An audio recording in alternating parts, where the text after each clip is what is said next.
Was really weird. I wonder if that would be And a storm resistant. I said, how do you?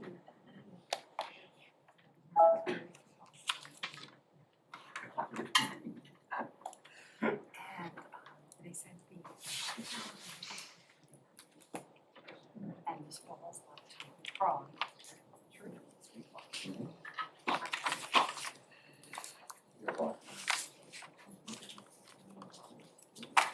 That's just strange.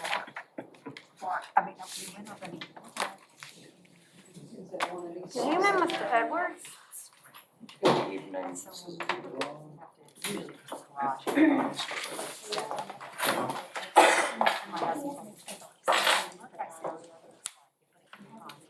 so I went up and they were like, yeah. He's like, Thank you.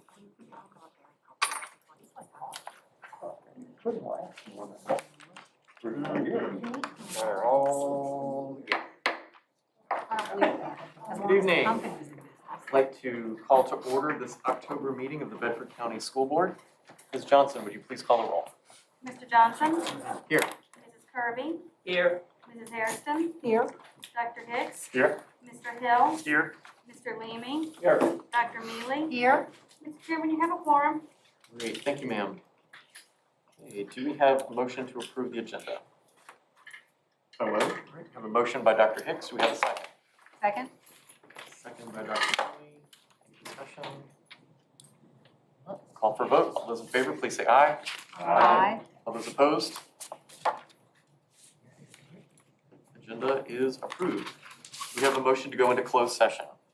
Mr. Chairman, I make a motion that we go into closed session pursuant to the Code of Virginia, Section 2.2-3711A1, to discuss the assignment, appointment, performance, disciplining, and release of contract for specific school board employees, and also pursuant to the Code of Virginia, Section 2.2-3711A2, for the purpose of discussion or consideration of a disciplinary matter concerning a student enrolled in Bedford County Public Schools, being student number 1 for the 2021-2022 school year. Great, so we have a motion to go into closed session by Ms. Kirby. Do we have a second? Second. Second by Ms. Hairston. Any discussion? No. Call for vote. All those in favor, please say aye. Aye. Any opposed? The school board will now go into closed session.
Do I have a motion to come out of closed session? So moved. Motion by Dr. Hicks, do we have a second? Second. Second, I heard Mr. Leamy first. All those in favor, please say aye. Aye. Any opposed? All right, school board is now out of closed session. Do we have a motion on closed session items? Oh, certification, I'm sorry, yep. Ms. Johnson, please. Whereas the Bedford County School Board has convened a closed meeting on this date pursuant to an affirmative recorded vote in accordance with the provisions of the Virginia Freedom of Information Act, and where Section 2.2-3712D of the Code of Virginia requires a certification by this school board that such closed meeting was conducted in conformity with Virginia law.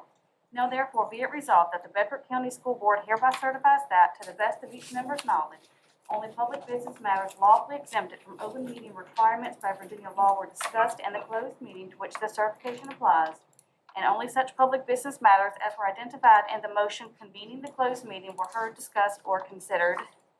Yes. Yes. Yes. Yes. Yes. Yes. Thank you. Now, action on closed session items.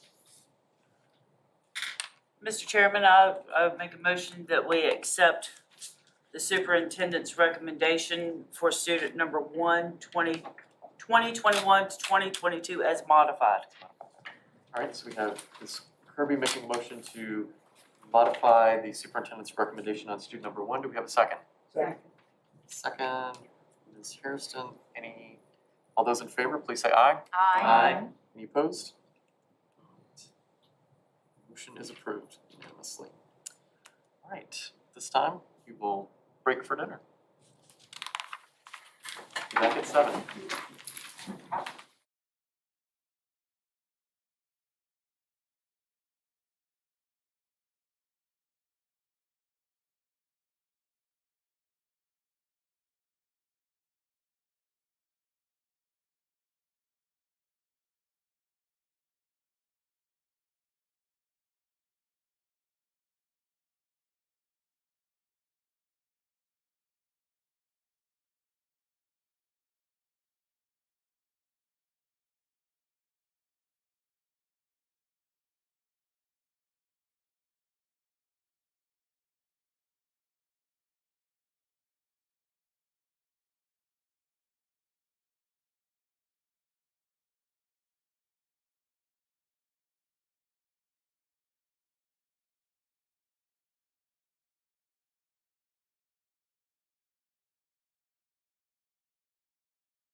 Okay, you haven't heard anything about Mr.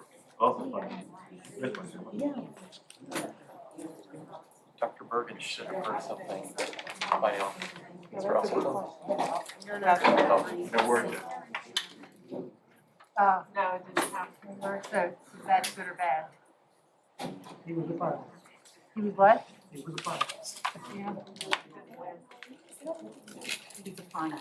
Finalist, I know that. All right, I'd like to reconvene tonight's meeting. Would you please rise for the Pledge of Allegiance? allegiance to the flag of the United States of America and to the republic for which it stands, one nation, under God, indivisible, with liberty and justice for all.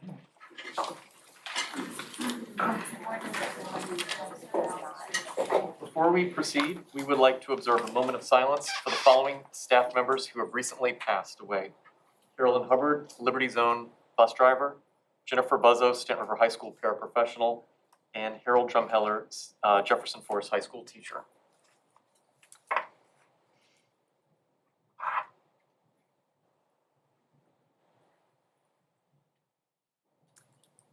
Amen.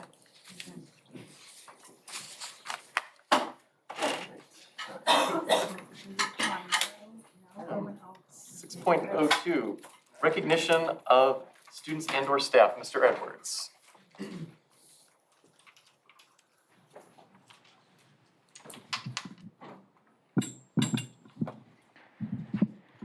Mr. Chairman, tonight we recognize one outstanding person and one remarkable career as an unbelievable milestone has been reached.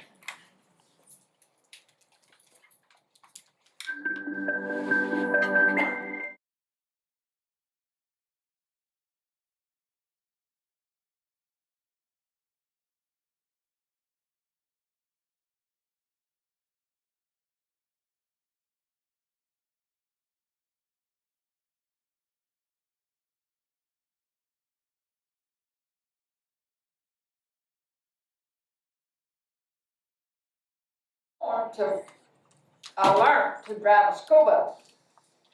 And I took the school bus out one morning, and my family, my kids, and the kids that, the children that, I was driving for, I think it was 2, was on the bus with me. And that was making so much racket. And the guy that had drove the school bus before, he had done picked his bus up and went out and was picking up the one. So I had to take the bus back to the garage. I told him I'd forget it. Then I saw where this job was open.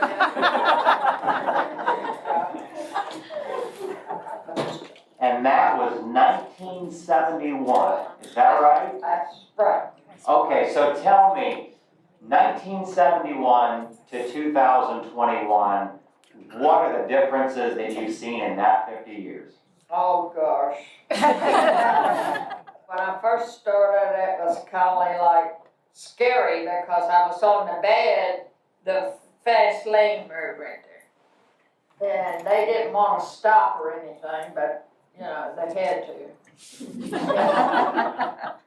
It went real well. I mean, I enjoyed it. I enjoyed stepping out in front of the people and then we had to move, out here. And it has changed from there out here, but most of the time it stayed about the same up there where the traffic's been moved, pretty fast. And the people got to know me, and so they knew I was out there, so they would, be nice. And that was one of my questions. You probably can't walk around Bedford too long before somebody says hello, or somebody remembers you, or somebody knows you, right? They say, hi, Miss Woolridge, or hi, Rishi, and I can maybe not recognize their face because I've seen in their car or something. But, other than that, that would be it. Well, and after 50 years, you're not only, I mean, the students that you had in 1971 are grandparents now, Oh, right? yeah, and they're letting their kids cross. I had one lady come up to me a couple years before I moved from up there at that middle school. And she says, you got some of my grandchildren are coming across now, and she says, they better be good and they better mind you. Or if you tell me, I'll get them when I get home. I said, okay. Then somebody told me how old I am because I said, yeah. I said, every time y'all tell me I've got grandchildren coming across, I said, I feel a little older. How many of our schools have you worked as a crossing guard for? Just the middle school, the primary school, and this middle school.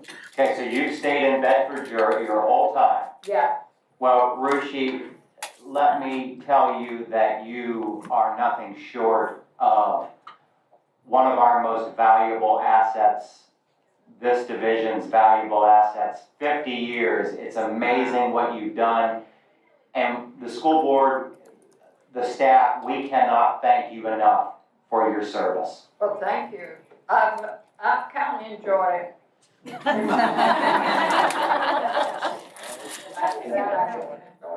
But you bounced right back up from it, didn't you? I jumped up out.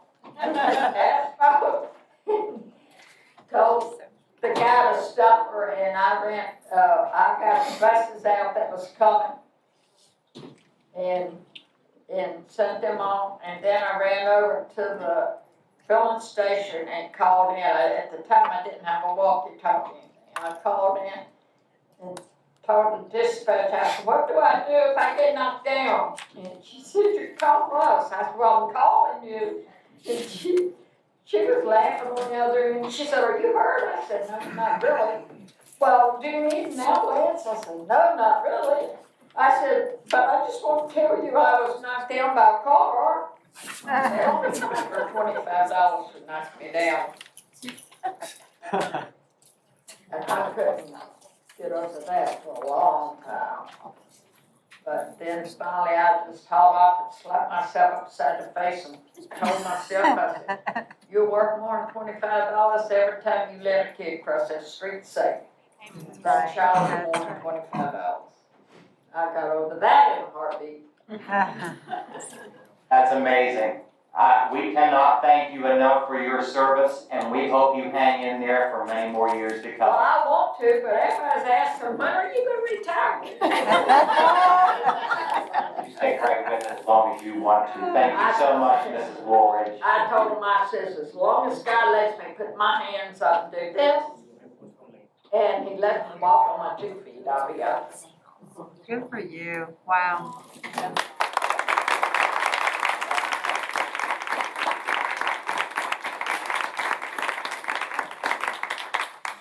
Bergen, Mr. Chairman, Madam Vice Chair, will you please come forward?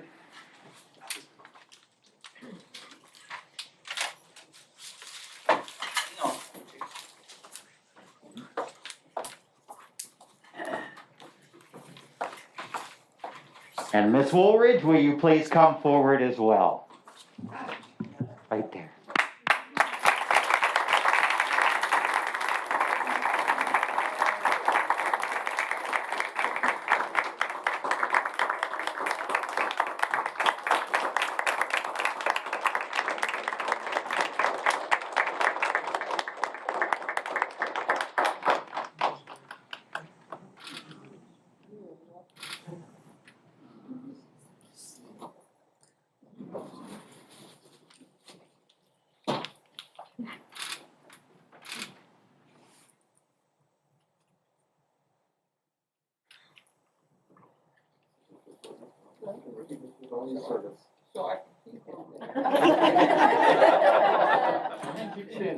Just for the record too, I believe Ms. Woolridge tried to retire once.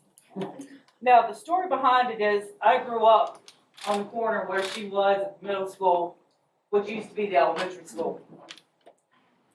And then you went to the elementary school, 3rd through 7th grade. And luckily, she only had to fuss me one time. That's all it took. I tried to behave. Yeah, she tried to behave back there. Yeah, she tried to retire one time, and I do recall she was back within 6 months. Yeah. Does Ms. Kirby behave when she's driving, and her Yeah. kid in the morning? Yeah, I gotta have my good morning, darling, every day. She comes by every morning and rolls the window down and says, "Good morning, have a good day." It makes me feel like I feel good.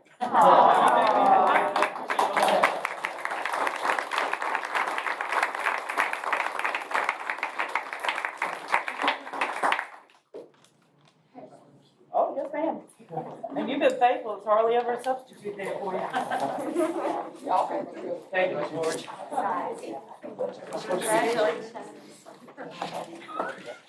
Very kindly.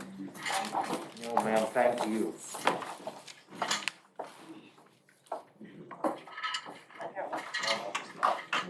That's Alexa, thank you.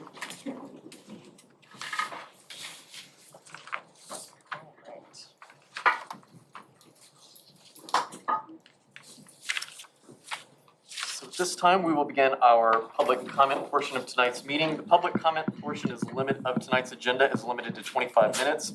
Individual speakers are limited to 3 minutes, while anyone representing an organized group will be allowed 5 minutes, provided they are the sole speaker from that group or organization. Speakers may not give their time to another speaker.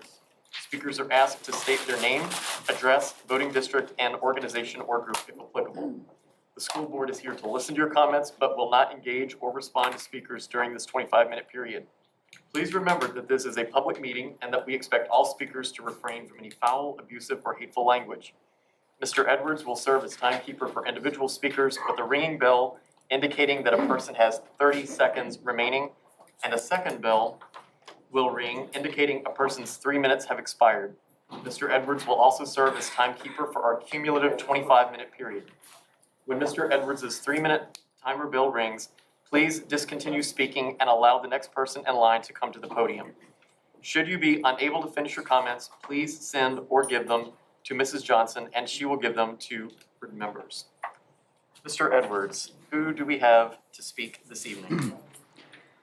Mr. Chair, the individuals who have scheduled are Leslie Laux, Mary Sloan, Miranda Ray, Morgan Holt, Matt Kane, Jessica DeBoard, Dave Dietrich, Rachel Cooper, and Matt Holbrook.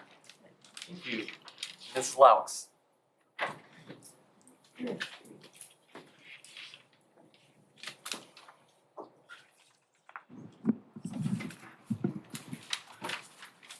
you hear me?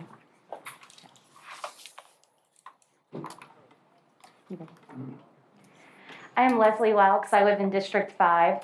At the last meeting on September 9, the BCEA president presented a wordle she created from a survey of teachers in the division. Some of the most frequent words were overwhelmed, exhausted, stressed, drained, and burned out. Those words are obviously alarming. Sadly, a lot of students in our division are feeling the same.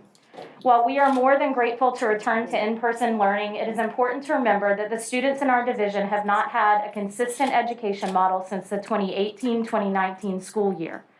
The inconsistency has been necessary, but it's also necessary to consider the impact this is having on them. This year, as their course load has returned to normal, and along with that, the accompanying stress, we have to remember some of the things they have lost. They have lost the security of predictability. We have asked them time and again to be flexible, and many of them have displayed encouraging resilience. But some have lost much more. For many, they lost their previous social structures and interactions. Some have lost loved ones due to the pandemic.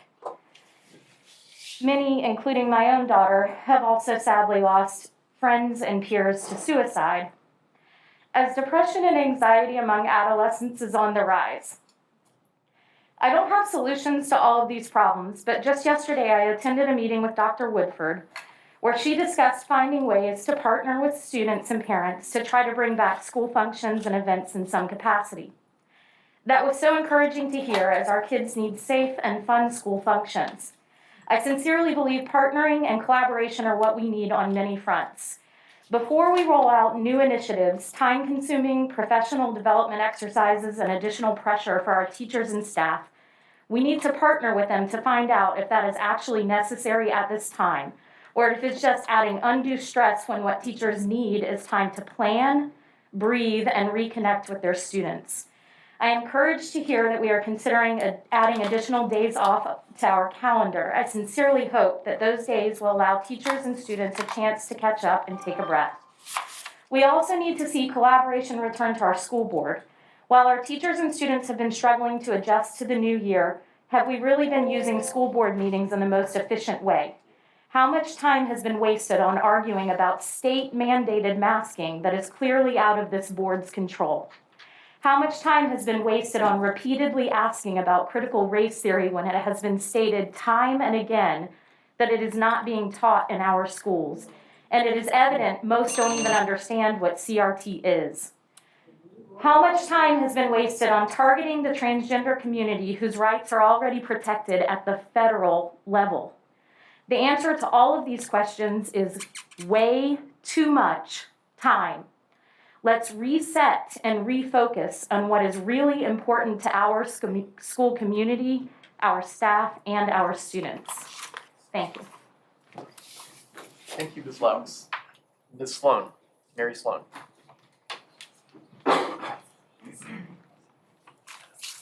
Can you hear me? Good. Hi, my name is Mary Sloan, and I live in District 5 as well, and 2 of my children are in Bedford County Public Schools. Thank you to each of your willingness to serve as school board members. I have watched the meetings via live stream the past few months, not coming in attendance, and just really appreciative of you all being here. My focus in 2020 and 2021 was doing whatever it takes to make it work. Just doing whatever it takes. We have to get to school on the 2 days a week. We have to just do what it takes to get by. We're in this together. This year is focusing on what matters. Focusing on what matters. So how's your year going? I find myself asking this of pretty much everyone I encounter. Whenever I run across a kid, I say, how's your year going? A student, a teacher, parent, how's your year going? And while I've received a lot of different responses, honestly, most have centered around grateful to be back. Coming off of last year and a half, we are grateful for in-person learning 5 days a week, grateful for athletic practices and competition, grateful for artistic opportunities and performances, and grateful again to have shared experiences. That's what our kids need, and that's where our focus needs to be on whatever they need to do it safely within our schools to keep them there with shared experiences. It is time to let our children and their families enjoy all the experiences that schools have traditionally provided. It's time to let them have sponsored dances, time to promote school clubs, time to let National Honor Society and annual academic award ceremonies be in person and not virtual. We can do it, and we can do it safely. We've proved that. It's time to spend our energy finding ways to allow our children safely have as many of these opportunities. Requiring masks or other measures may not be ideal. It may not be everyone's favorite conducive way to learn, but it allows our kids to have these experiences and these opportunities and allows us to focus on what matters. I ask you to continue to support whatever measure it takes to keep our kids safely in school 5 days a week and focus on what matters. On a side note, something that I think would be very helpful, I understand that on the website there is a link to the policies for COVID and quarantine and what happens. I feel like there should be a general flowchart document that is at the schools, readily accessible to parents. If this happens, this is what you do. This is what you do. A consistency. I'm seeing from so many people just different things that are happening across the board, and it shouldn't be that way. There's a lot of gray area. We get it. We're flexible. But there needs to be a document that's readily accessible. Thank you. Thank you, Ms. Sloan. Miranda Ray. Ms. Ray?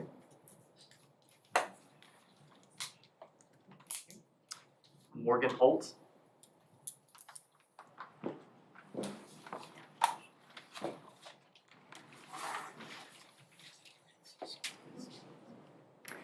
Good evening. My name is Morgan Holt, and before I begin, I would like to thank the board for adhering to CDC masking guidance for our schools.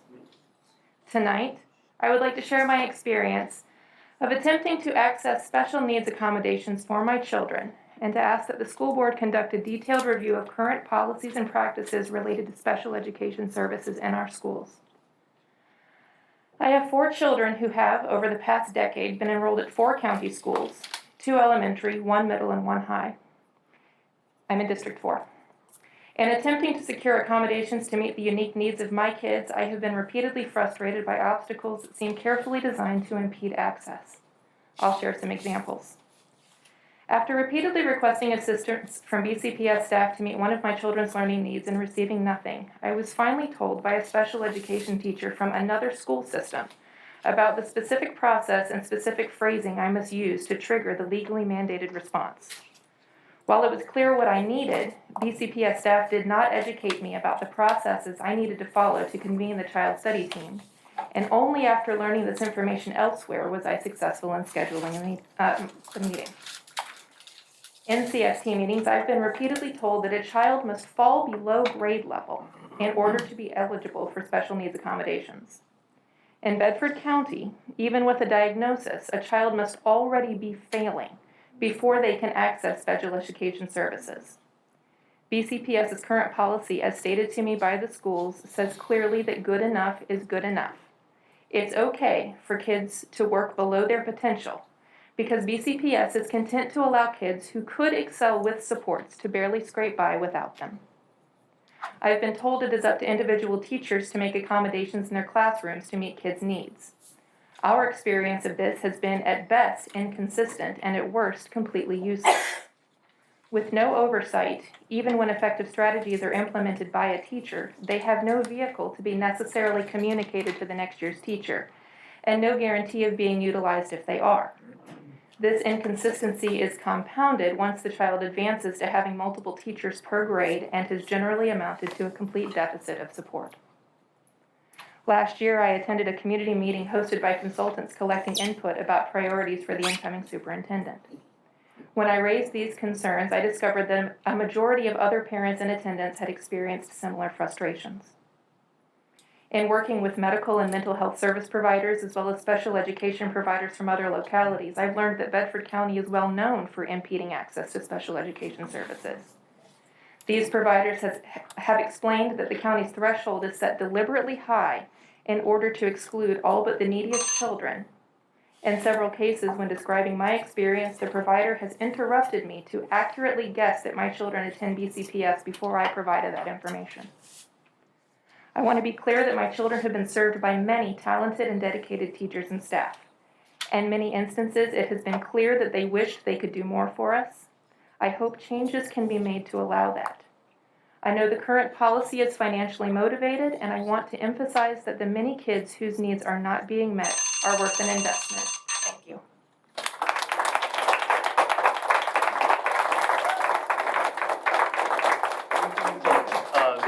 Matt Kane.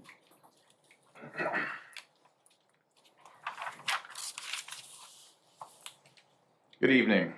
My name is Matt Kane, and I'm in District 4. I'm a parent of a 3rd grader at TJ and a 6th grader at Forest Middle, and I'd like to talk to you about the risk of overuse of technology in the classroom. I know I bear the risk of being branded a Luddite, but please be assured I am not. I've been using computers since I was 6, bought my first smartphone as soon as they were available. I typically drive an electric car, I have my own 3D printer, and I manage the General Development Engineering Group at BWXT at 9 Apos Road, which specializes in implementing new technologies. Technology is great. For our children, however, we must be careful of moving too much of our learning online when it's not necessary. That is, when children are attending school in person. The National Education Association says that an environment that maximizes student learning will be a blended or hybrid model, situated between the extremes of being technology-free or totally online. My experience is that at Forest Middle, the mix is running too close to totally online, despite my children attending in person. One study, available through the National Institutes of Health, found that excessive screen exposure contributes to structural changes such as reduced volume of the prefrontal cortex of the brain, which impede attentional competence, processing speed, verbal intelligence, and sustained attention. And they cause increased activation of the orbitofrontal cortex, which is related to reward and impulsivity. Furthermore, reading online does not promote the same long-term memory formation and retrieval that traditional reading does. Our sixth grader is on the computer for many hours per day at school, with the majority of learning, it seems, happening online. While building technological literacy is important to prepare our children for today's jobs, I ask that we turn down the wick on the use of technology in middle school. Don't get rid of it. Just bring back the books. Bring back paper and pencils. Bring back the real world. I recognize that teachers are struggling. This is a whole separate subject, but I recognize that teachers are struggling in a more stressful environment than ever. And I thank them for continuing to serve our community. As a side note, I've seen the pay scales, and they deserve more. I know I'm willing to pay more in my taxes to see their pay improved. Last, I want to say a special thank you to Dr. Bergen and those school board members who have protected the freedom of our children who are entitled to a safe space to receive their public education by upholding the governor's mask mandate, because it shows our children that the rule of law is valued in our community. No, not at all. Good job. Jessica DeBoard? Jessica DeBoard?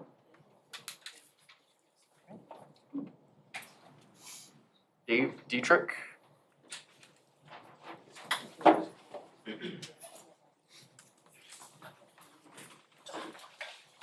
I'm Dave Dietrich from District 4 in Forest, Virginia. Ladies and gentlemen, many Americans are enamored with socialism, yet most have never experienced socialism. Let me introduce you to a young lady who did. Her name was Marianita Szorkowski. She was born in East Germany and lived there all her life. East Germany was a socialist state and said to be building communism in keeping with the dictate of Lenin. The goal of socialism is communism. In 1980, Marianetta and two others tried to scale the Berlin Wall to freedom in the West. She never made it to freedom.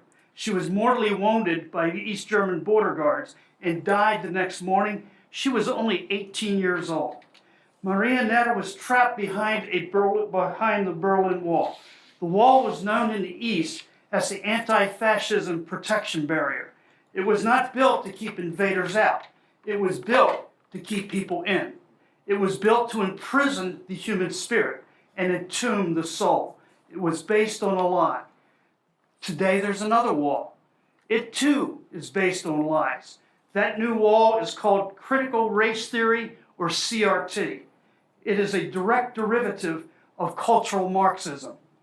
It goes by yet another name, culturally responsive teaching, also CRT. The latter name is most insidious as it is the most subtle. According to Christopher Rufo, educators and politicians employ euphemisms to hide critical race theory, which they know is unpopular with the public. These euphemisms include equity, social justice, diversity and inclusion, and culturally responsive teaching, CRT. What then is CRT's purpose? Foremost, CRT imprisons the human spirit and entombs the soul. It is a barrier to academic creativity, achievement, and industry. Through CRT, educators and politicians can get to determine what culture is. Parents do not. Some groups are favored while others are ignored or even dehumanized. Academic mediocrity is institutionalized, so what is the end state? Socialism and Marxism is the end state. All children are equally indoctrinated. All children are made equally ignorant. Children of all races, ethnicities, and creeds become the new Marinita Jerkowski, if only metaphorically. Citizens can either support CRT or they can defend freedom. One way to defend freedom may be to elect Matthew Holbrook and Dwayne Nelms to the board. They no doubt will understand CRT as a clear existential threat to our children. Thank you.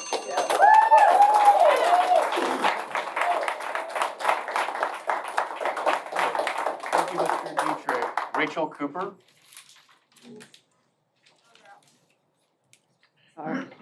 My name is Rachel Cooper. I'm in District 7. I just recently moved to District 7. One thing y'all need to handle in school that y'all have failed to do, 26% of students kill themselves every day because of bullying. Bullying needs to stop. I have a degree in criminal justice for master's, and I'm getting ready to get my doctorates in it. I also have my master's and my doctorates in medical science. I've seen it, I've studied it, and I have so much proof on it. It's sad to know that there are children ages ranging from age of 4 to 18 killing themselves because teachers and other staff members are refusing to help them. Also, the mask, my son has autism and he has a sensory disorder and cannot wear a mask. He has medical documentations on file through Bedford County Public Schools. His doctor, who is a pediatrician, who also has a doctorate degree in doctors, to tell y'all he cannot wear a mask. And when he wears a mask, he gets hives all around his mouth. He will not wear a mask. But when he gets told at school, you wear the mask or you go to the closed room. Really? The closed room? No, you will not put my child in a closed room. He's 6 years old. You're not going to teach my child when I'm finding out from other parents in other school districts, and not only in other school districts, but our own school districts, they are allowing sex education being taught to first grade all the way up. That is not okay. They should not be learning that. Every one of these parents out here will agree with me on that. A 6-year-old should not be learning that at all. And for the mask, every one of these parents who aren't wearing a mask, they don't want their children wearing masks. It's not a law, it's just a little bit of a mandate. Y'all chose to go with it because our wonderful superintendent, y'all so call it, is so democratic and so left-sided, he decided to go with it. But yet he refuses to answer emails, phone calls, or even come out to speak to a parent. I've been trying to reach out to him since the beginning of the school year. And yet he hasn't gave me the common courtesy or the respect to even come out to speak to me. But yet has Mr. Cornett call me and then has to tell me on the phone, if your son's so autistic, he can deny it all he wants to, that if your son's so autistic, put him in an IEP. No, his pediatrician doesn't even want him in one. You will not dictate what I do with my child. He's mine, not yours. My tax dollars pay each and every one of you to be here. And for him to get such an allowance, he doesn't deserve a house and allowance. What does he do for our parents? What does he do for our children? No, y'all decide to pay $400 for several chairs to be entered into this building when our children need actual school books, not computers to learn. Our children need more stuff in school, not y'all getting new desks and chairs. I only see 3 members up there that actually truly respect, and they're not wearing masks.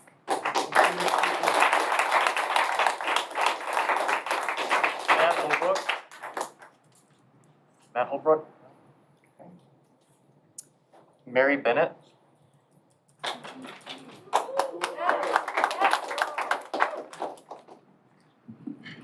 Hello, board, and thank you very much for allowing me the opportunity to come and talk.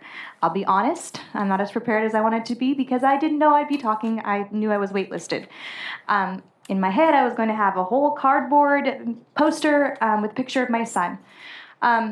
My son is Ronan, and he is 5 years old. He's a twin, and he's also my miracle. Him and his brother were born at 29 weeks. And for all y'all out there, that is 11 weeks way too early, okay? And when I went in, I'm just going to tell you this little quick story. They told me that he would be blind, he could possibly be deaf, him and his brother both. that they called him a wimpy white boy. That's what I guess the NICU nurses call him. And I was like, excuse me, he's 1/4 Hispanic, so he should have a fighting chance. And he has done amazing. But unlike his brother, who has excelled and other than being small, is neurotypical, my son Ronan has autism, and he really functions more along the line of a 2-year-old. I never thought that I would be changing my almost 6-year-old son's diapers, but the Lord gave him to me, and I'm so grateful that I have the opportunity to be doing that. So, thank you very much. But I am talking because he got accepted into New London Academy as a special needs program. And I gotta say that the principal and the teachers, Miss Lee, and the therapist have been really great. So I wanna thank those people for trying their best. I know their hands are tied. So what I'm coming to you about is my concern that his sensory, Dr. Brennan diagnosed him as autistic, and we came in with a medical note. Last year, he didn't have to wear a mask. No one said anything, just because myself as a mother said he has sensory issues. He's pulling it down. He also drools because he has low muscle tone in his mouth, and so he was getting really bad reactions in his mouth. So when I went in, I decided to be proactive and to respect as much as I could, right? Y'all and everything, and had a note. The note was accepted. He went for 2 weeks, I believe, no problem. And then a letter was sent home saying that this wasn't, even though I had a doctor's note signed, it didn't work. So they told me that he could either have his exception could be accepted only if, I'm sorry guys, I'm nervous again, I didn't think that I would be speaking. They told me that he didn't have to wear a mask, however, he could not interact with his peers. So those in the medical field that others with children with autism know, the whole thing with autism is, by the way, I'm part of an organization, so I should have 5 minutes, the Bedford County Patriots. I don't know if that works or not. Is that okay? Sir? Not identify as being with an organization when she requested to speak. Okay, so it's a 3-minute. Okay. Is that okay? Okay, I'm sorry. I respect you guys. I'm trying to communicate as well as I can, and I'm nervous. Anyways, that for autism, you have to have social engagement, right? They need to read facial features. They need to learn how to handle emotions better. And so they told me that if he is not wearing a mask, he cannot engage with his peers. He has to have a 6-foot difference. They're going to go around after him, wiping after him with a disinfectant. And also he can't have the hallway by himself. I pulled him out. I really would appreciate if y'all could listen, and I would be willing to sign a liability waiver. We've had COVID. We trust in our body, and I'd be willing to sign a waiver saying, I hold you completely not liable for anything. Just something to think about it. Again, thank you very much.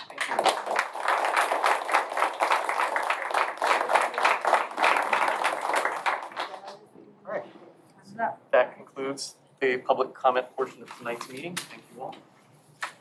All right. Do you have a motion on the consent agenda? Mr. Chairman, Yes, ma'am. I would like to make a motion that we pull number 79 from the personnel. Okay. So we'll give everybody. No. And then, Give everyone a minute to kind of settle this up. Okay, so then would you like to modify your motion to pull the personnel report from the consent agenda? yes, ma'am. I'd like to make a motion that So, still a little shuffling.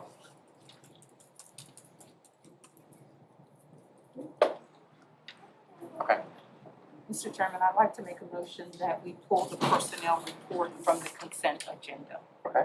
So we have a motion by Ms. Hairston to pull the personnel report from the consent agenda. And a second? Second. By Ms. Hairston, second by Dr. Mealy. Any discussion? All those in favor, please say aye. Aye. Any opposed? So we will vote on the personnel report separately. We have a motion on the remainder of the consent agenda. Mr. Chairman, I move that we approve the remainder of the consent agenda as presented. Okay, we have a motion by Dr. Hicks to approve the remainder of the consent agenda. Do we have a second? Second. Second by Dr. Mealy. All those in favor, please say aye. Any opposed? Consent agenda, with the exception of the personnel report, is approved as presented. So now, Mr. Chairman, I'd like to make a motion that we move 79, number 79, from our personnel report. okay. So Ms. Hairston has made a motion to pull number 79 from the personnel report. For separate consideration. Yes. Separate consideration. My note taking catch up with what's going on.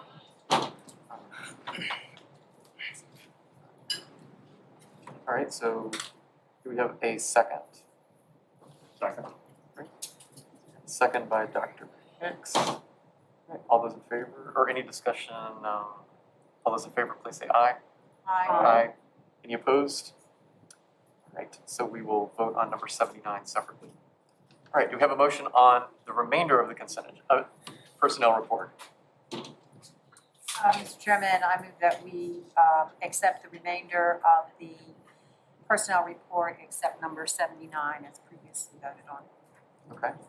So Dr. Mealy has made a motion to approve the personnel report with the exception of number 79. Do we have a second? Second. Second by Ms. Hairston. All those in favor, say aye. Any opposed? So the remainder of the personnel report is approved. Now, motion on. Mr. Chairman, I make a motion that we've done that. We have, yeah. Yeah. So do we have a motion on Yeah, number we- 79? Mr. Chairman, I make a motion that we vote to approve number 79 Okay. of the personnel report. So we have a motion from Mr. Hill to accept the superintendent's recommendation from number 79. Do we have a second? Second. Second by Dr. Hicks. Call for a vote. All those in favor, please say aye. Those opposed? Yes. Yes. Okay. Nay. Ms. Johnson, would you please poll the board? Ms. Hairston? No. Dr. Hicks? Yes. Mr. Hill? Yes. Mr. Johnson? Yes. Mrs. Kirby? Yes. Mr. Leamy? Yes. Dr. Mealy? No. The ayes have it with 5.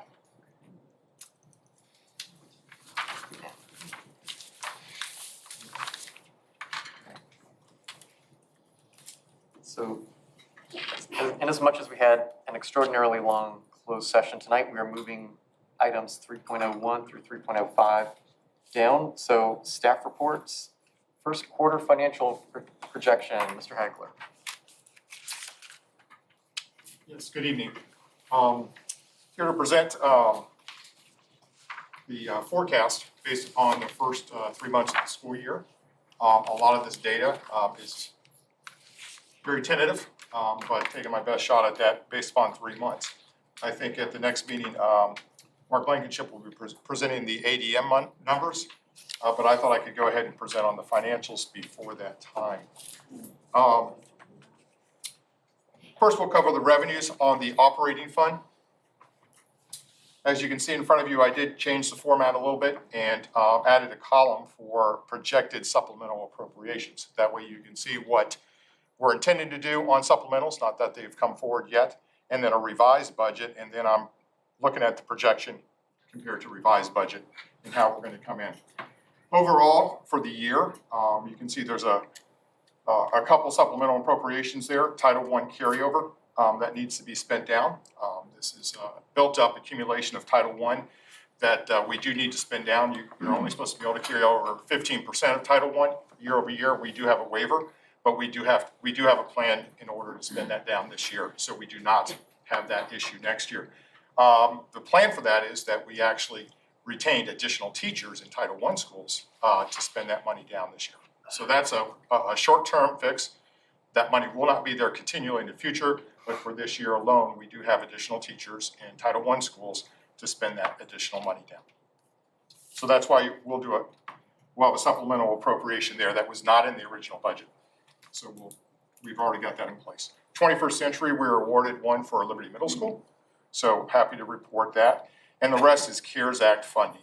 We did build some CARES Act funding into the budget. A lot of that was for technology and software and also teachers, but we did add some additional positions to that. So at this point, I think the CARES is the one that's a variable as we go forward. We may need to pull more of that money forward as we go through the year in the operating, especially for cleaning and for custodial and anything else that might pop up that's a necessity through the year, especially for learning loss for kids. If there's any needs for remediation, we'll pull more CARES Act money through.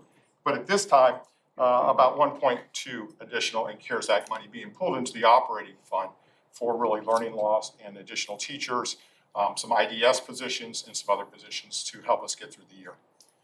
A little bit of money from a insurance recovery, but we spent that money. So the money was spent, but it's also going to be coming in an insurance claim there on the other category on the top. I'm happy to report on the state funding. The sales tax is coming in very strong, stronger than I've ever seen it before. There's years that the sales tax comes in short. You don't recoup all that money. It's part of the formula that they do the SOQ positions times the number of students minus sales tax times 1 minus your LCI. Complicated formula, but you don't recoup $1 for dollar on the sales tax, but you do keep some of that at the end. So we'll continue to monitor that as the year goes on, but it's better than being short on sales tax. It's coming in very strong. Up until September, is about 15% ahead of projections. So I'll continue to keep the board updated on that as the year goes on. So as you can see, about 2.1 million additional and supplemental appropriations. With that, projecting about 1 million over budget on revenues at the end of the year. And that's my notes that I have on the revenue side, and be happy to answer any questions you may have on the revenue side of the ledger. Mr. Hill. Randy, what is the number of students that you are using for these numbers? I'm using what we budgeted. There is what's the number is what I'm asking. It's right around, I think it's around 9,300. I'll pull that exact number up in a minute. The unique thing about the state budget this year, and I'll say it's just for this year, it was also for last year, is there's an enrollment loss protection. That means if we have a loss in enrollment, the state's we're gonna be good on that. That means that they will put in money to make sure that we have what they had forecasted to begin with. So if we do have enrollment loss this year, we will not lose funding. So if the numbers change, it's really not going to change our state budget. Okay. I don't know if that answered your question. It does. So you're using 9,300 when in reality we're somewhere around 8,900. So we're good for now, but the funding will change. So my question is, this looks good because we're being held For this year. for this year. Yes, sir. But there needs to be a red flag for next year, right? I would defer to Mr. Blankenship's when he presents on the numbers and the projections and what's happening on there. I went forward, usually we present at the same time. I had the financial data. There's not really a risk this year in the financial forecast because of membership. Usually that's a very big critical part of what I present. But I'm presenting tonight, at least for this year, that there is enrollment loss protection. I think at the next meeting, am I right? Looking at Dr. Lewis, I think Mr. Blankenship will be here at the next meeting to present on the ADM numbers. And yes, sir, if they continue to decrease, there will be loss in state funding in the future. Yeah. Dr. Mealy. Yes, my question's on the same line with Mr. Hill. I think it's important for the board to know at any given time what the difference is between the current funding and the hold harmless funding. Because I agree, we're going to be looking at a huge amount of money, but I don't think any one of us, I don't have an idea of what that number looks like. So we need to really have that number in front of us all the time so that we're constantly reminded of this is what we're working with this year, but if it's a normal year, this is really what we're looking at because I think it could be very significant. Yes, ma'am. So can we get that information and have that as part of, you know, maybe under like a Yes, a I'll D or include that. something so that we can have it? I mean, do you all agree, you know, we Yeah, need to know what there's that number several is? factors there. What I would be doing is projecting an enrollment change based upon the existing budget, but there will be a whole new budget next year, you know, that the governor's gonna be proposing. So all you can say, you know, what I can present is, because the enrollment change, what would have been the change in dollars to us this year if the enrollment loss Yeah, I protection think was that's an not there? important number to know. And, yes, I'll send that out to the board, and I'll include that in future projections. Thank you. Ms. Harrison? Mr. Hackler, under the CARES Act funding, indicated that we have 1.2 million and that we've used that money for various positions. Maybe PPE, different health things for custodians to use. You also stated other positions. And so my question to you is, have we, under the CARES Act funding that we have we used any of that money for additional staffing? For example, paraprofessionals, to hire additional paraprofessionals. We've used funding, and I presented on what the plan was for the CARES Act, all three of them, on how we were gonna use that funding. Dr. Calvert, you can correct me if I'm wrong on this, I think we have 21, 22 teaching positions out there this year that we're using that funding for. I think there's 4 IDS positions, intervention design specialists. We have learning coaches that are helping with the online, another learning coach at Liberty Middle. We have a grants coordinator that is organizing and helping me keep track of all this money that's flowing through here.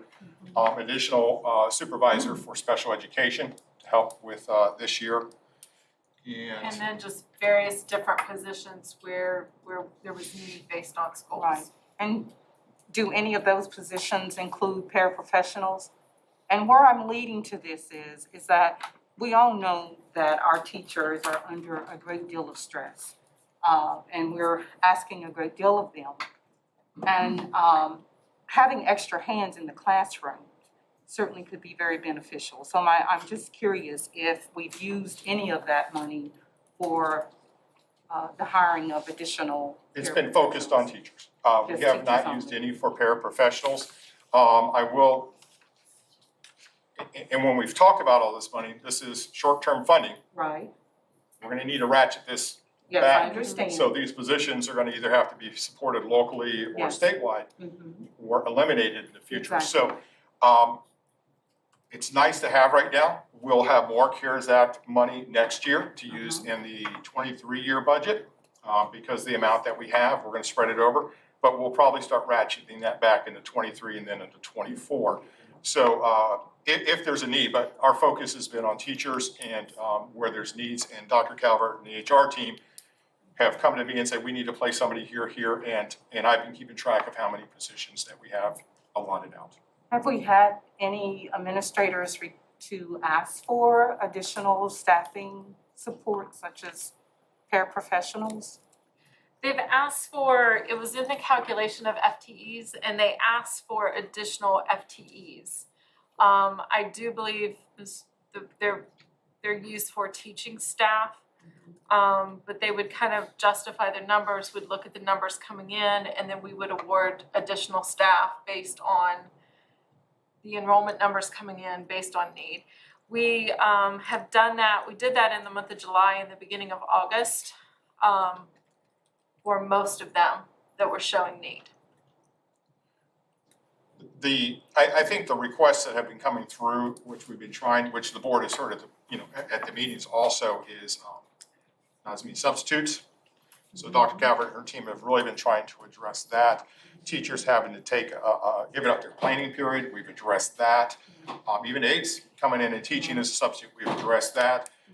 Trying to find more substitutes or more long-term solutions for schools that have a chronic problem of getting substitutes.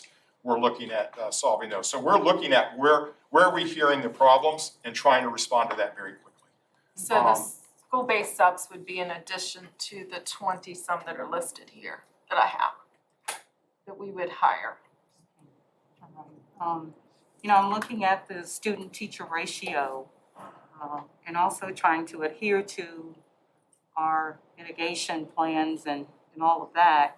I'm just wondering if more hands in some of the classrooms could make a difference, in terms of having paraprofessionals.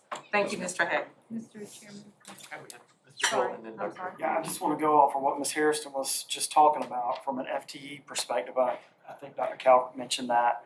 My question to the staff would be, based on, I'll be nice, the mitigation processes that you have put in place and the requirements for our teachers to adhere, have you added that into the FTE to say, oh, I've got 25 kids that can't sit on a rug at the front of the classroom, which is one of our teachers telling us this. And oh, by the way, they're a year and a half behind already because of the pandemic. And oh, by the way, I'm supposed to teach them to read and catch them up, but I can't have them sitting at the room, they're spread out. So my question is, have we added those scenarios to your FTE to use the funding that we've been given for COVID to address those issues? And if you haven't, I would ask that we're looking at that too. And I get it. We're asking if we've hired paraprofessionals. We can't even find teachers. We're using our paraprofessionals. So we've got to do something because our teachers are screaming out to us, we need help. So either we need to relax some of these mitigation rules that you've got in place, or we need to add something to that FTE calculator that gives them some help. So, sorry to get off on the budget piece, but it started with the questions, but I know, I think it's important for us to be looking at how FTE is calculated. I've heard you say over and over and over, we're in a different world right now. Well, then we need to get in a different process of how we're doing the FTE. We can't ask our teachers to do additional work and not give them a resource to fall back on. So we need to be looking at how we spend that money differently other than $700,000 to clean ductwork. If we can bring people in to help with our students and take away the overwhelmed stress of our teachers, that's what we've got to do. So, And I would say, listening to your comments and the other comments, anytime, if there's a need, and we're looking at that, and administrators are really crying out and stuff, a lot of the things like you mentioned for ductwork or, for HVAC and stuff, but the learning loss is primary. And so, we're listening to that and trying to respond to that. And so when the needs are presented to me, it's like, yeah, we got CARES Act money. That should be at the forefront of what we're doing. I hear you. But it's not easy for our teams out at the schools to say, hey, I need some more money, because usually they're used to saying, sorry, ain't gonna happen. So we've got to be that voice. And so we're coming to you guys to say, we need you to figure it out. If we're gonna continue these mitigations and these rules that we're forcing on our teachers, they gotta have help. And FTE calculator doesn't fix the problem. Now, if you wanna add more to it based on the rules that we've got set, then we've got to add rules that give them additional help to spend. That's what the COVID money's for. We need to utilize it for that. One, we need to catch up a year and a half worth of student loss, learning loss. And then I know we're going to get more to a calendar change, but they're telling us they need more help. So, I'm done, I'm sorry. I'm going to also go off of the same idea that Mr. Hill had. And I know, again, calendar change is coming. COVID can be used for substitutes, is that correct? Hiring substitutes? Yes, ma'am. Okay. When we ask a paraprofessional to be a substitute, we're giving them an extra $30 a day to do that substitute position, is that correct? Dr. Calvert said. Yes. Okay, is that equal to what we would pay a sub? It would be more than what we would pay a sub. It's, so the Subs paras are are getting paid more than what a para is With the getting? $30, yes. With the $30. most of the paras are getting paid more without the $30, but not all of them. There's about Per day, this is per day. Okay. subs are paid $11 an hour without a degree and $13.28 with a degree.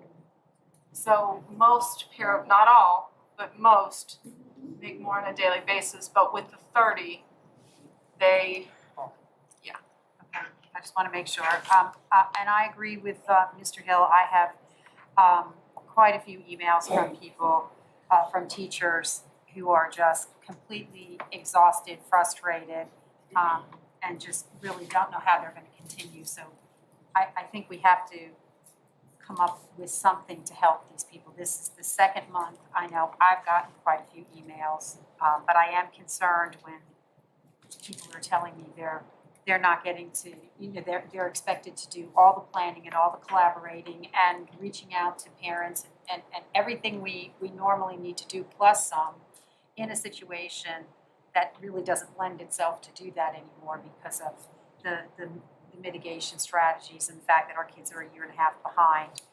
So I too think we need to really look at how we can further support teachers and just make sure that our paras are also, getting paid what a sub would be if that sub is in that classroom. And I believe you if you say that. I just have paras who are very upset that they believe that they're not getting that money. And that may be something you want to address with them. It might be as simple as a memo, to principals who can help parents understand that this is what you get per day. We're giving you another $30. This is what we pay a sub. Because they've always been crucial, but they're even more so these last couple of years.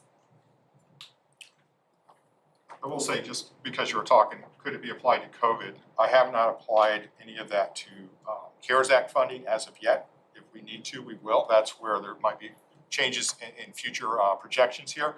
All that money is being diverted to the substitute line because it's really, a substitute's not coming in is what's causing the problem. So a lot of these mitigations are going against the substitute line we already had budgeted. If that gets exhausted, I will dip into CARES Act money to make us whole on that. So that's the strategy we've put in place for this year. and we are attempting to hire school-based subs at several locations. We're starting with the neediest schools and working up. And how are we determining neediest schools? The ones with the lowest fill rate for substitutes.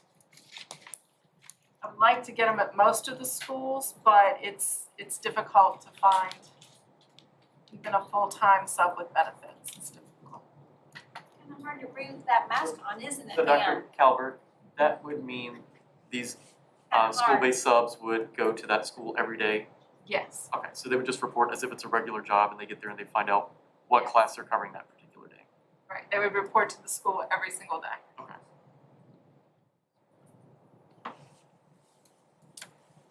Other questions? Yes, Ms. Harrison. Mr. Chairman, I would ask if you would ask our guests that they do not shout out and make comments while our meeting is going on. That is a great point, yes. Please, everyone has been, for the most part, very good tonight, but please refrain from speaking out I'm during the sorry, meeting. she keeps removing her mask, sir. Ma'am, this is your warning. Other questions for Mr. Hagler? Okay, that's the revenue side. Flip the page. No worries. That's why I'm trying to get more information. Just it's a first look at how we stand on the year. On the instructional side, once again, I built in the supplemental appropriations that I plan on putting forward. On the instructional, about 86,000, 21st century, 6,500, 650,000 for Title I, which I spoke about, and then about $800,000 for CARES. That's on the instructional line there for supplemental. On the administration line, about $240,000 for intervention design specialists with CARES Act money. The maintenance, 279 extra for CARES Act funding for extra custodial services mainly. Did I not forward it? I'm sorry, I'm looking at my No, screen. I was like, oh, what? There we go, sorry. There we are. Multitasking here, I've got a paper screen and this, okay. So the 1.5 and proposed revisions there. As I mentioned, 86,000 21st Century, new grant that we were just awarded. At Liberty Middle School, Title I positions, the one-year spend down of $650,000, and CARES Act teacher positions, about $800,000 there. Under administration, 240, which really makes up really intervention design specialist, we're using with CARES Act money. Maintenance, 279,000. This is just a projection. It may go down.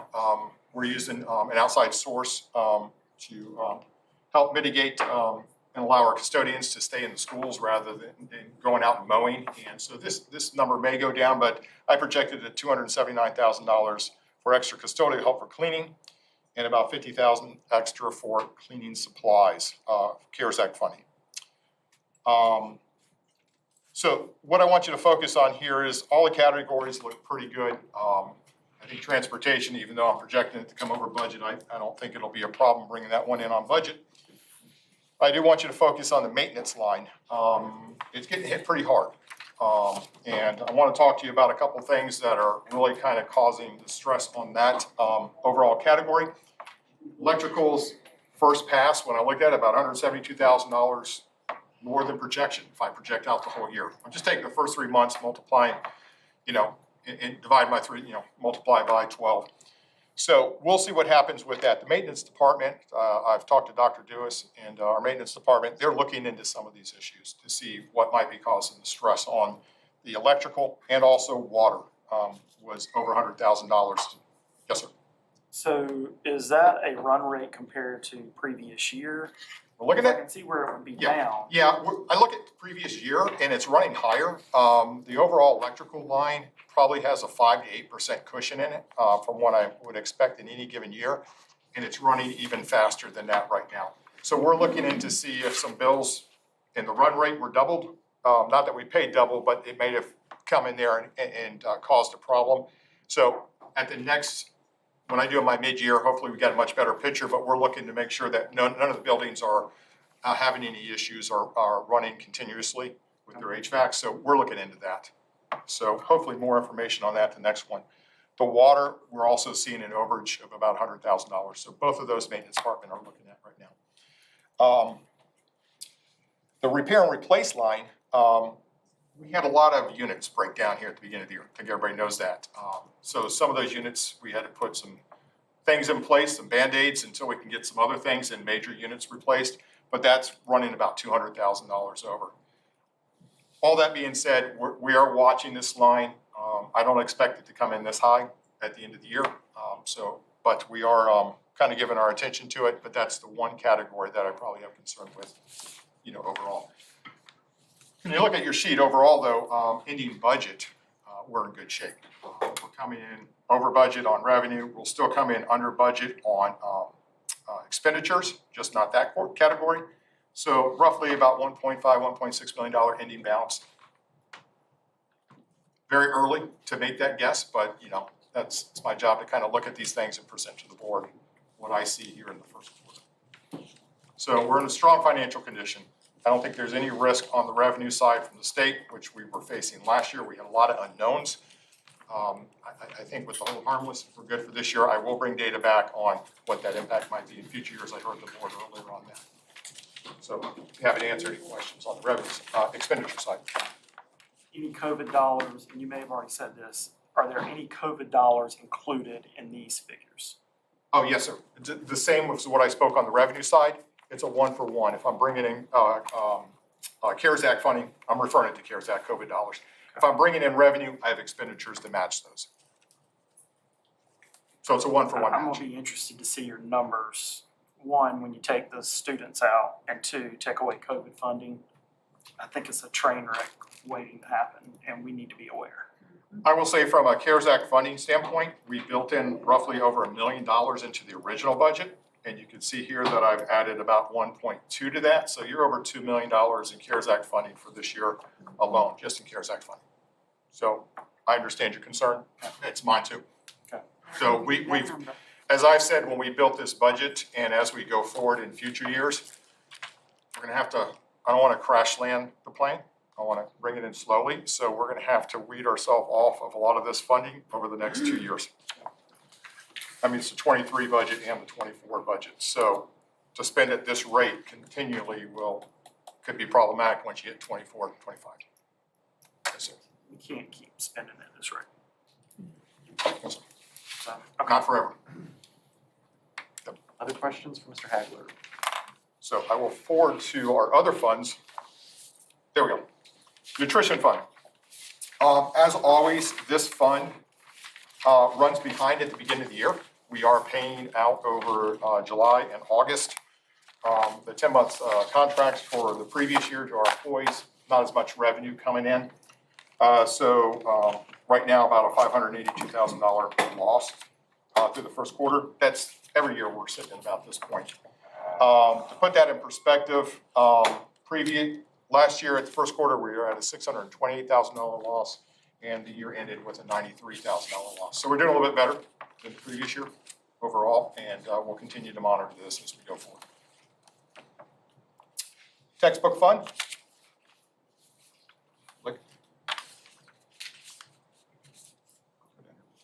You can see the beginning balance there. That's the state revenue so far this year. We'll continue to get more revenue into the textbook fund. Roughly over $600,000 comes in from the state over the year. We have spent $94,000 in expenditures so far this year, and any balance of over $600,000 in the textbook fund. We are planning at looking at some adoptions this year with CARES Act funding, helping us do that. So more to come on that later as the instructional department goes forward with that, but some of that funding will come through. Here's it. Oops.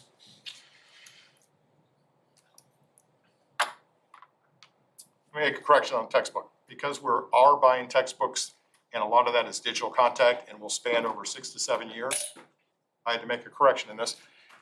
We will not be utilizing CARES Act funding for that. You can't, as if the contract goes over the life of that. We will be using carryover money from the previous year to do that instead of CARES Act funding for the textbooks. And, Chromebooks, is that part of technology, or didn't we use some textbook funding for that at one point? We did, but I've moved all the state textbook money into the textbook fund. We're not using that anymore. I believe we're very close or there on the replacement of Chromebooks. Dr. Hoisington will give me some updated data as we build the budget next year to make sure that our replacement cycle and funding is appropriate for what we need. But we've put a lot of money in there over the last 5 years for that, so I think we're pretty close to a replacement cycle every 3 to 4 years on that without having to put a lot more money in. So,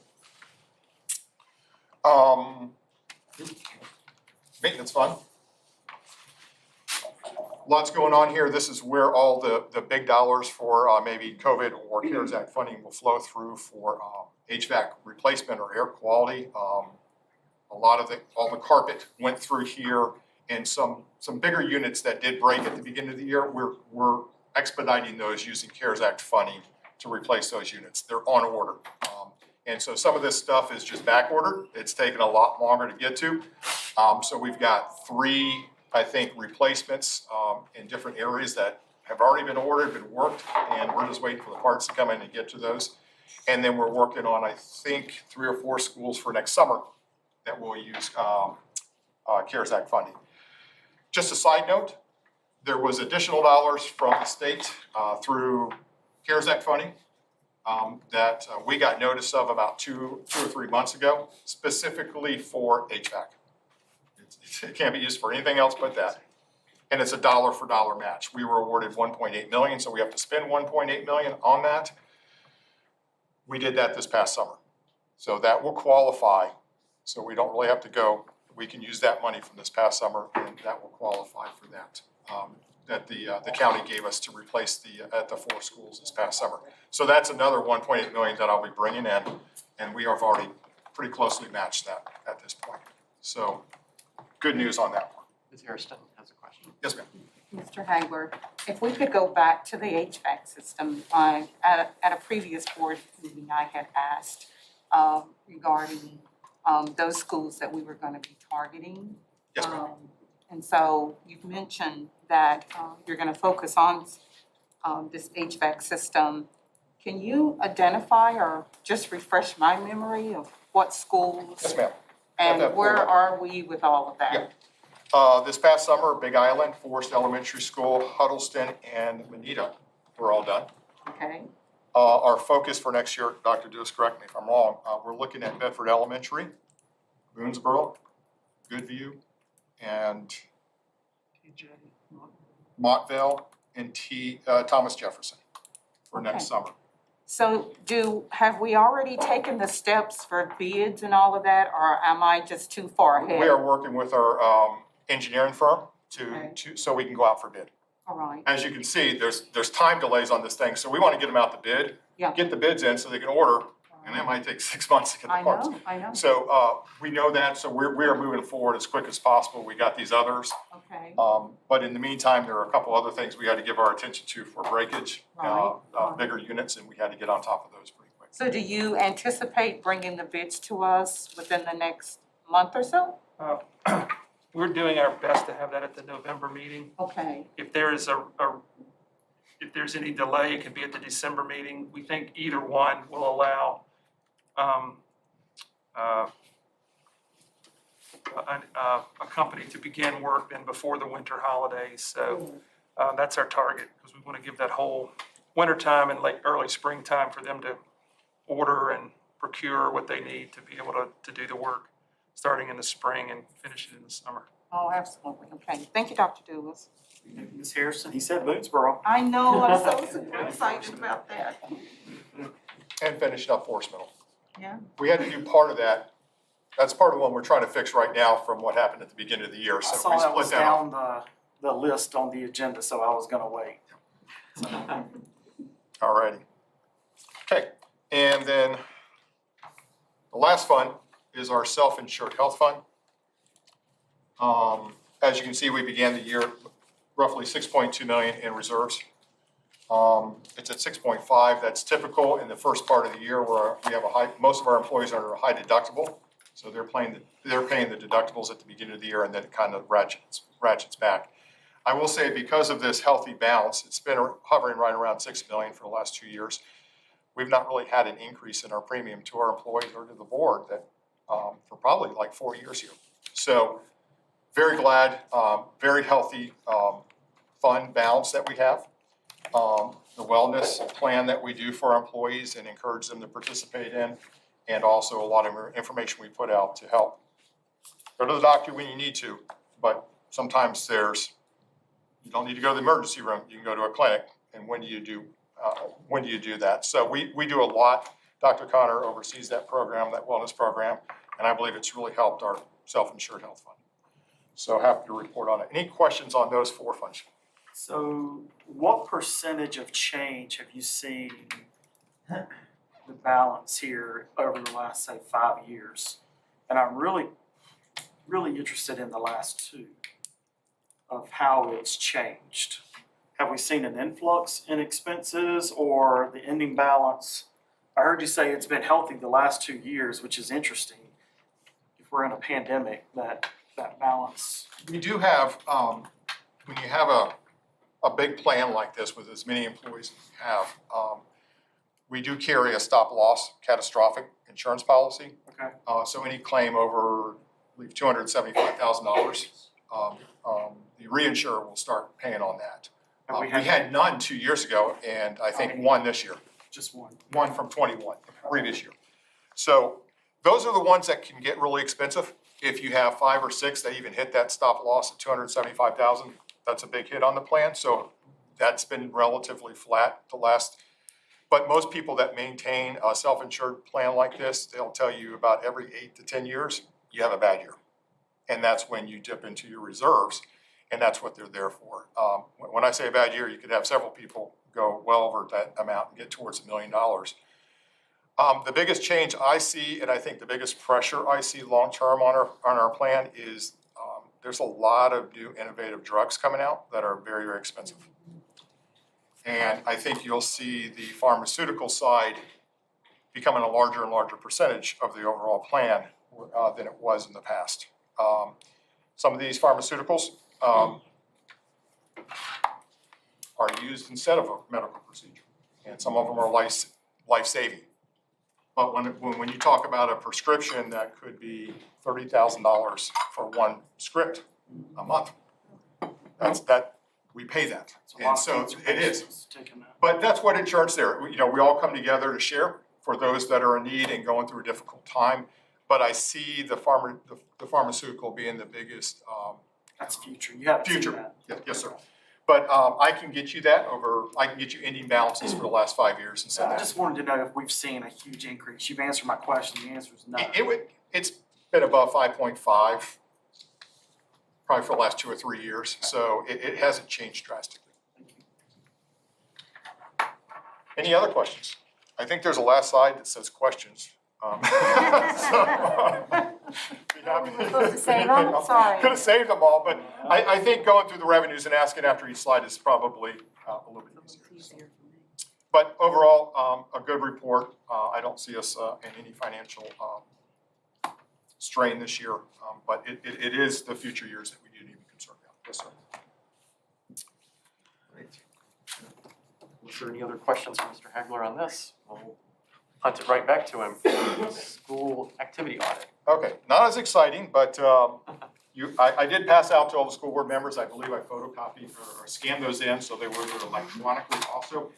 This is not the school board or your budget or what we do up here's audit. This is the school activity funds. This is what's happening in the schools with all the funds that they collect from clubs, from sports, and also we do a lot of money out to the schools for instructional materials and other things. We did receive in accounting terms, it's a qualified opinion. It means that when you go into a school, the bookkeeper has a lot of tasks that they do individually. Normally, you would separate those duties out. It's near impossible to do that with limited staff. So they give a qualified opinion. Everything looks in order, all the financials. The bookkeepers did a great job this year, very clean. A lot of things that we'd seen in previous years cleaned up. And so I'm happy to report that, except for that, which they do to every school district, we received a clean audit this year on the activity funds. A lot of information to digest there, but I'd be happy to answer any questions if anybody's taking a look at that. Dr. Mealy, Yes. Can you just explain to me the material weaknesses that were noted on page 3? The material weaknesses is what I was explaining. When you set up a control environment, accounting control environment, you want separation of duties. Right. Well, in an elementary school, on some of these schools, the bookkeeper receives the money, accounts for the money. They also cut the checks, and then they give them to the principal for signature. We do require 2 signatures on the checks, the bookkeeper and the principal. I will say that unlike other districts, I don't know of another district around here. Shortly after coming here, about a year or 2 after I was here, I did make a control change. We do the bank reconciliation at the central office. Normally, the bookkeeper does the bank rec. So they receive the funds, they cut the checks, and they do the bank rec. That's just too much altogether. So somebody here at the central office does the bank reconciliations to add some control to that, but it wasn't enough to overcome, in the auditor's opinion, that material weakness in control. Unless you had 2 or 3 people doing bookkeeping in each school, you're not going to overcome that material weakness. Is that the same thing with the cash receipts? Yes, ma'am. The cash receipts primarily come to the teachers. They turn them into the bookkeeper. We try to keep that separated. It doesn't always happen that way. People walk into the office, but we have been moving to more of an online payment of cash receipts, which will, limits the exposure with cash. And that's your big concern is when you're doing transaction with cash. Lying around, is that what you're talking about? Is that what they're talking about, like just physically having cash? Yeah, cash transactions is your biggest weakness in any environment.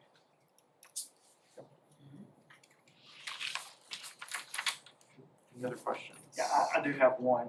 So, Randy, with these funds, where, let's face it, we're not spending dollars in certain areas because of not being able to have certain activities. Yes, sir. Are the clubs or whomever's responsible for these dollars, are they allowed to make donations to certain events?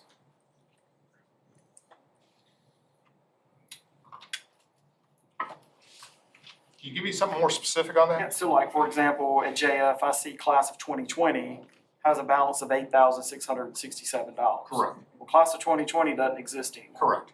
So can that class donate that $8,600 to Yes. another event? Typically what they do, and usually principals will talk to me about that after the class is finished, that money was set aside for them to use for end of year things. And there's usually a balance there for each class. A lot of times that will be split up or donated to the class that's coming behind, maybe the freshman class to give them a good starting point.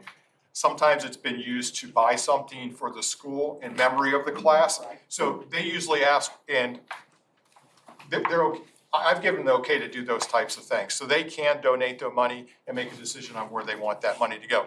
The class is usually gone by that time, so it has to be the principal with the leadership saying, what are we gonna do with As long as the that? principal approves it, they can donate that money to another Yes, sir. event.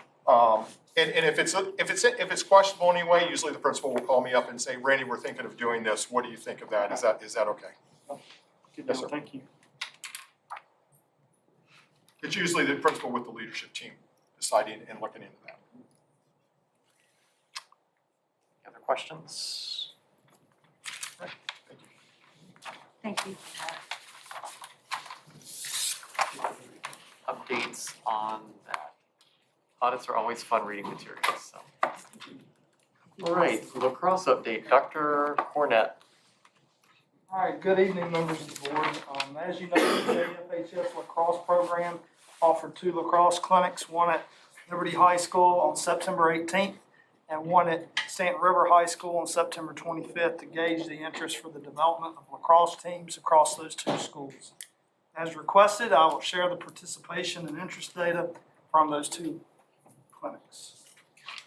So if you look at the first table here, you can see on September 18th at Liberty High School, there were 10 students that participated. 9 of those were Liberty High School students and 1 was Stanton River.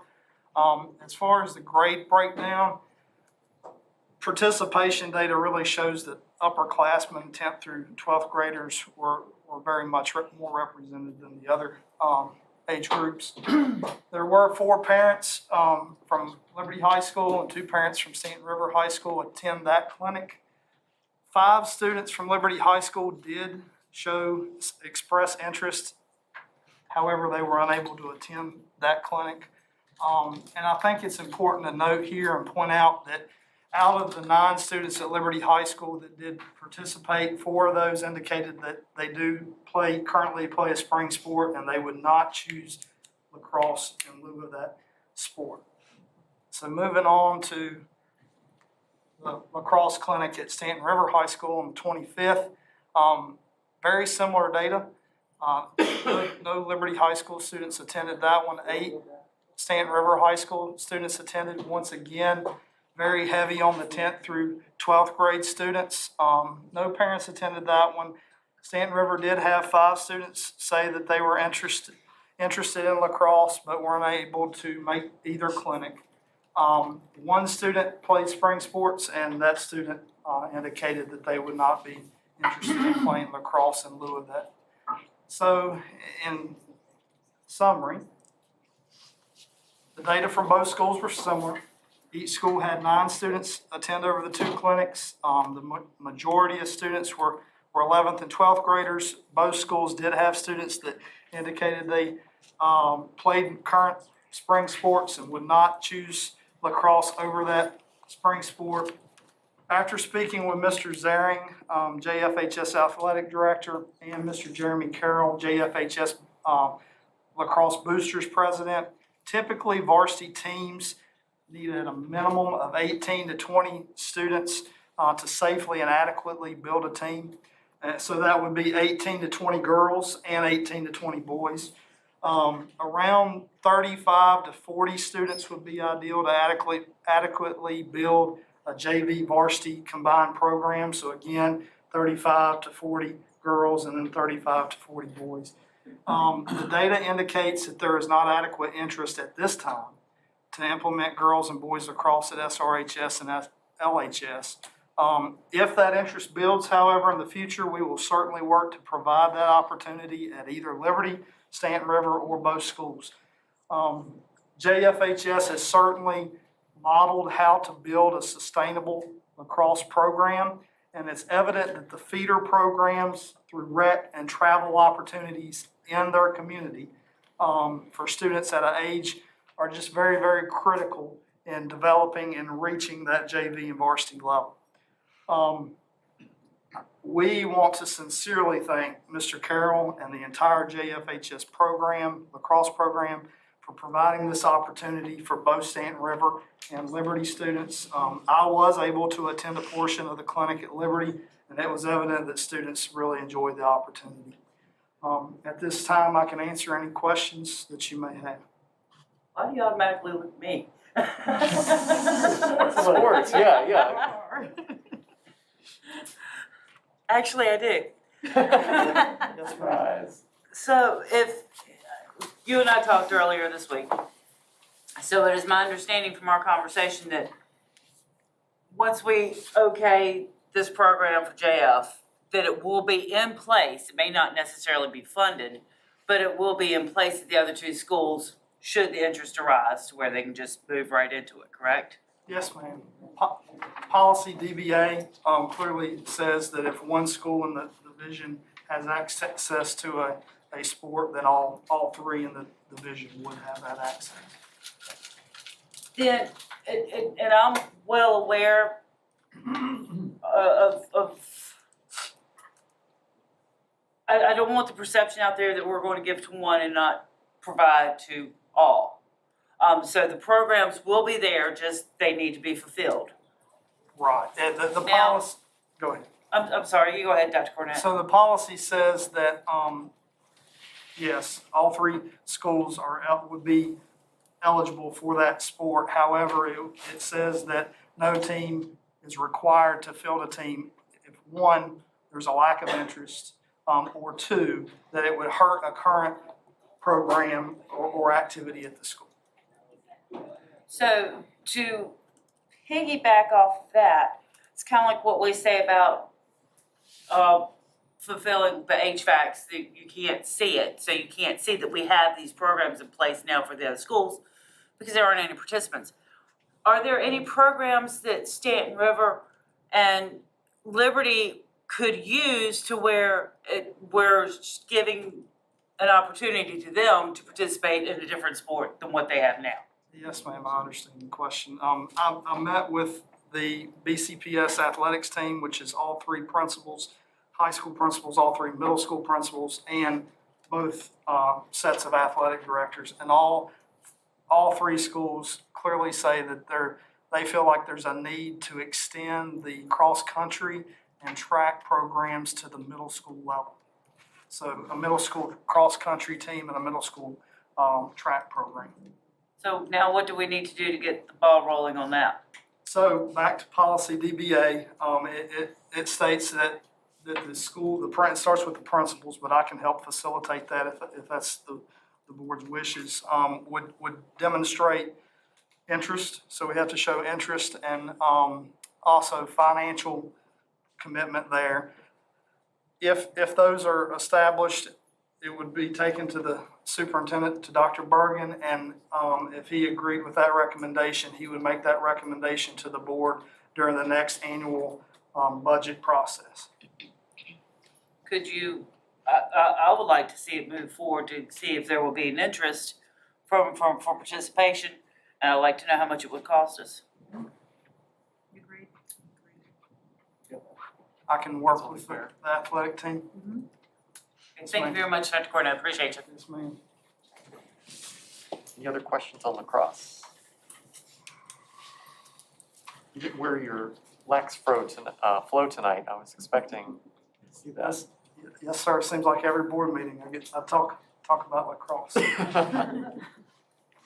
That's great. Thank you, sir.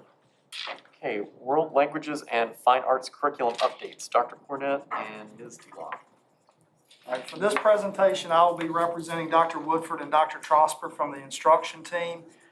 At the September board meeting, Dr. Trosper and the instruction team shared curriculum updates in the core areas of math, reading, science, and history. Tonight, Ms. DeLong has joined us again to share the great work being done in the world language and fine arts curriculum.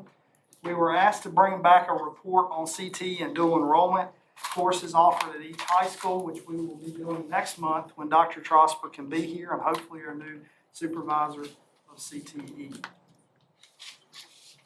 As a reminder, our primary focus is on fulfilling the mission of Bedford County Public Schools, which is empowering learners for future success. The team is doing this by supporting schools in addressing unfinished learning from the previous 2 school years and implementing knowledge, skills, attributes, and experiences identified by employers, higher education, and the State Board of Education as critical for future success. The profile of a Virginia graduate includes competencies in critical thinking, creative thinking, communication, collaboration, and citizenship. By the time our students graduate, we want them to be proficient in these skills.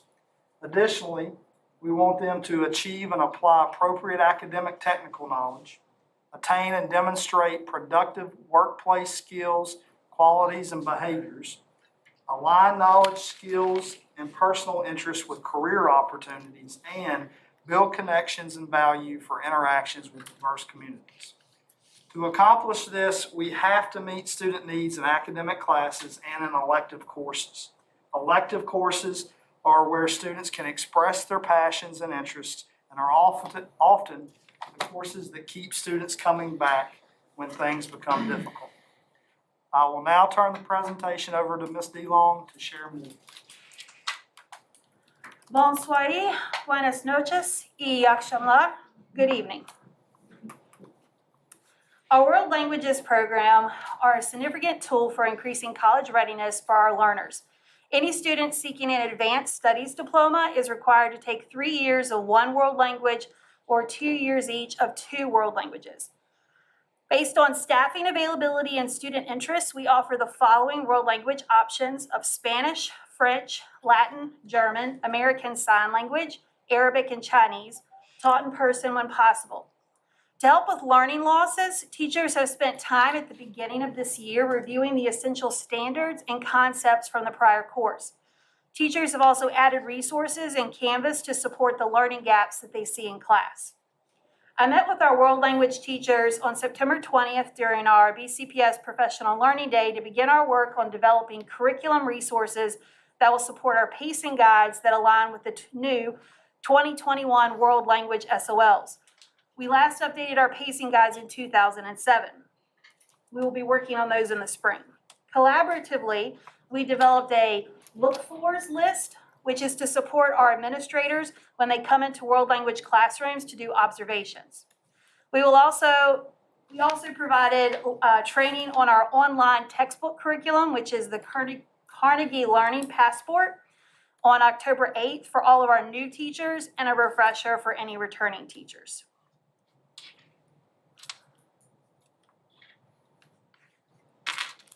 Based on staffing availability and student interests, we offer the following fine arts programs at the secondary level: art, band, choir, dance, and theater. Our elementary schools have both music and art programs. Last year, when the 7th and 8th grade were at the high schools, some students were exposed for the first time to some of our fine arts programs. Our fine arts programs, as well as our summer programs, saw an increase in enrollment due to that this fall. We also met on September 20th during our Professional Learning Day to begin our work on developing curriculum resources that will support our pacing guides that align with the 2020 Fine Arts SOLs. We also developed look-fors to support our administrations when they come into fine arts classrooms to do observations. Our theater and band programs are currently running performances, as well as choir, under BCPS COVID protocols. We also have displayed teacher and student artwork throughout the school administration building. We decided to feature our art teachers' work until we could gather enough student work for the school year. And we plan to add more. Currently have another dozen sitting in my office that I'll be putting up on Tuesday. We also plan to add and switch out more student work at the semester point. And I have a little video that features some of this work.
We have some incredibly talented teachers and students, and we're excited to continue to feature their work in the building.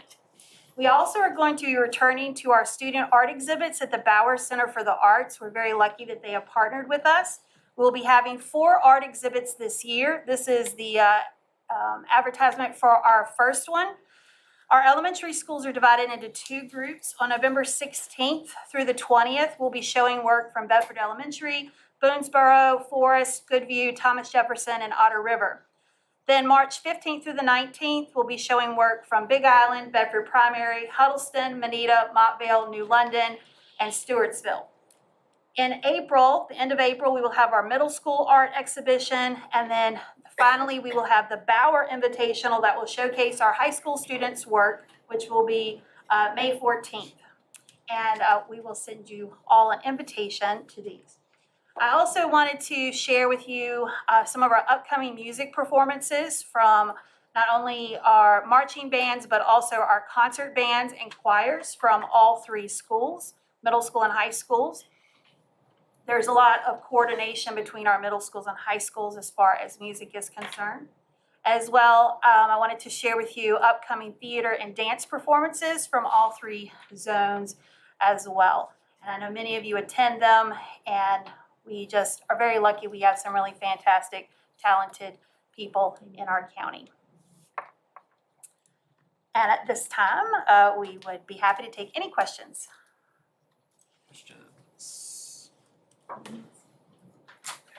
Well, hearing none, Ms. DeLong, I do.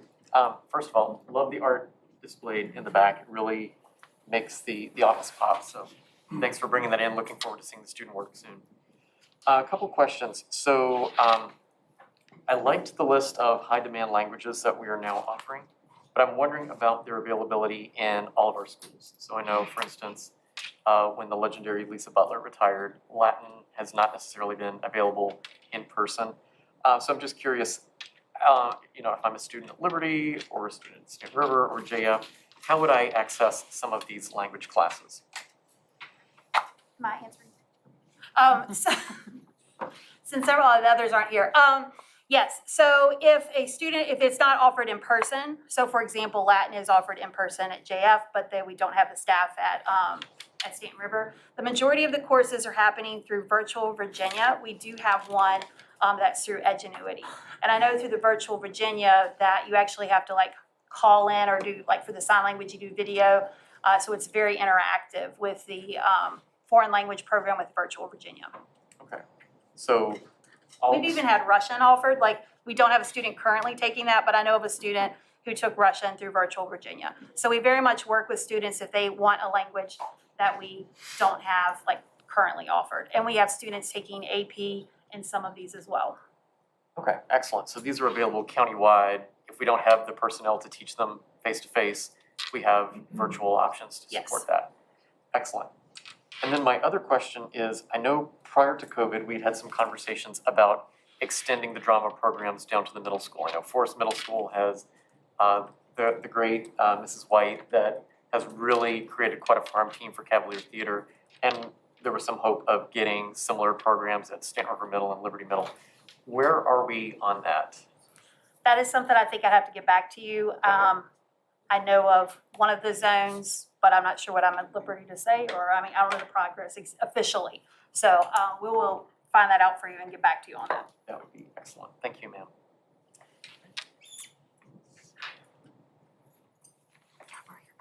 Thank you both very much. Okay.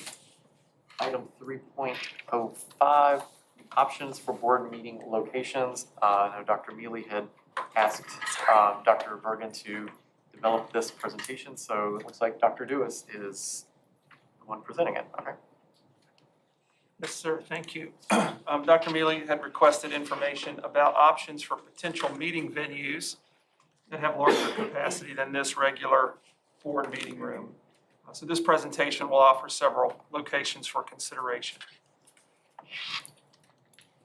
One possibility is to have board meetings at a school location. 3 possibilities for regular use would include the Bedford Elementary Gym, Liberty Middle Cafeteria, and the Liberty High Auditorium. Those have been locations for special meetings over the past several years. Any school location is challenging because of the student and other school events that occur on campus that would need to be rescheduled or modified to accommodate board meetings. Additionally, AV equipment would need to be set up and taken down for each meeting, which could take 2 technology staff members the better part of a day to do.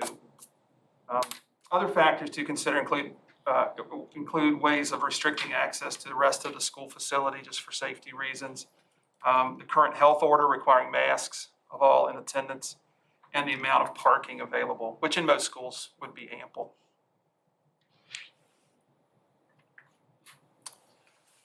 Susie G. Gibson Science and Technology Center is another possibility for school board meetings. The school board met at Gibson for many years until April 2013, when meetings shifted primarily to this room. The auditorium capacity at Susie Gibson is 475 without any physical distancing. If we did implement any distancing, it could, at 6 feet, I estimate it would be around 120, and if we have that to 3 feet, it would be maybe 240. Of course, as a school building, the health order requirements for masks and other mitigation steps would be in place there. It does have ample parking. Some of it is at a distance from the auditorium entrance. There's an existing sound system that could be used in part, and it would have to be supplemented with new equipment. Closed session space at that location could occur in the office conference area from the auditorium. And the auditorium is not used regularly for school functions, so some furniture and equipment could be left standing there for board meetings and other similar meetings. It's important to note that at Susie G. Gibson, there are some Americans with Disability Act accessibility concerns there that have been noted in reviews of that facility through the Department of Education and just by our own staff. We would want to make sure that there's adequate parking that's accessible. The slope of the auditorium floor would not meet current code. It's too steep. And so individuals with mobility concerns or in a wheelchair, that could pose a real risk. We would have to make sure that there was signage for an alternative side entrance, which would allow folks with mobility concerns not to have to use stairs and to avoid that slope. We would have to adjust some seating in that auditorium to allow room for alternate seating as needed, adapted seating. In addition, there is no restroom access on the level of the auditorium. There are 6 stairs to the closest restrooms. We have gotten a cost estimate for a lift that could be used on those 6 stairs. It's about $30,000. That's only, and that would only be for the restroom access. It wouldn't address any of those other ADA concerns. These are a few pictures of showing the lobby entrance to the auditorium on the left, spruced up in large part by the staff and alumni group in celebration of the renaming and rededication. The middle picture has a view of the stage where the board may choose to sit, and the front area where tables could be set up for staff. And on the right, there's a view of the seating from the rear of the auditorium.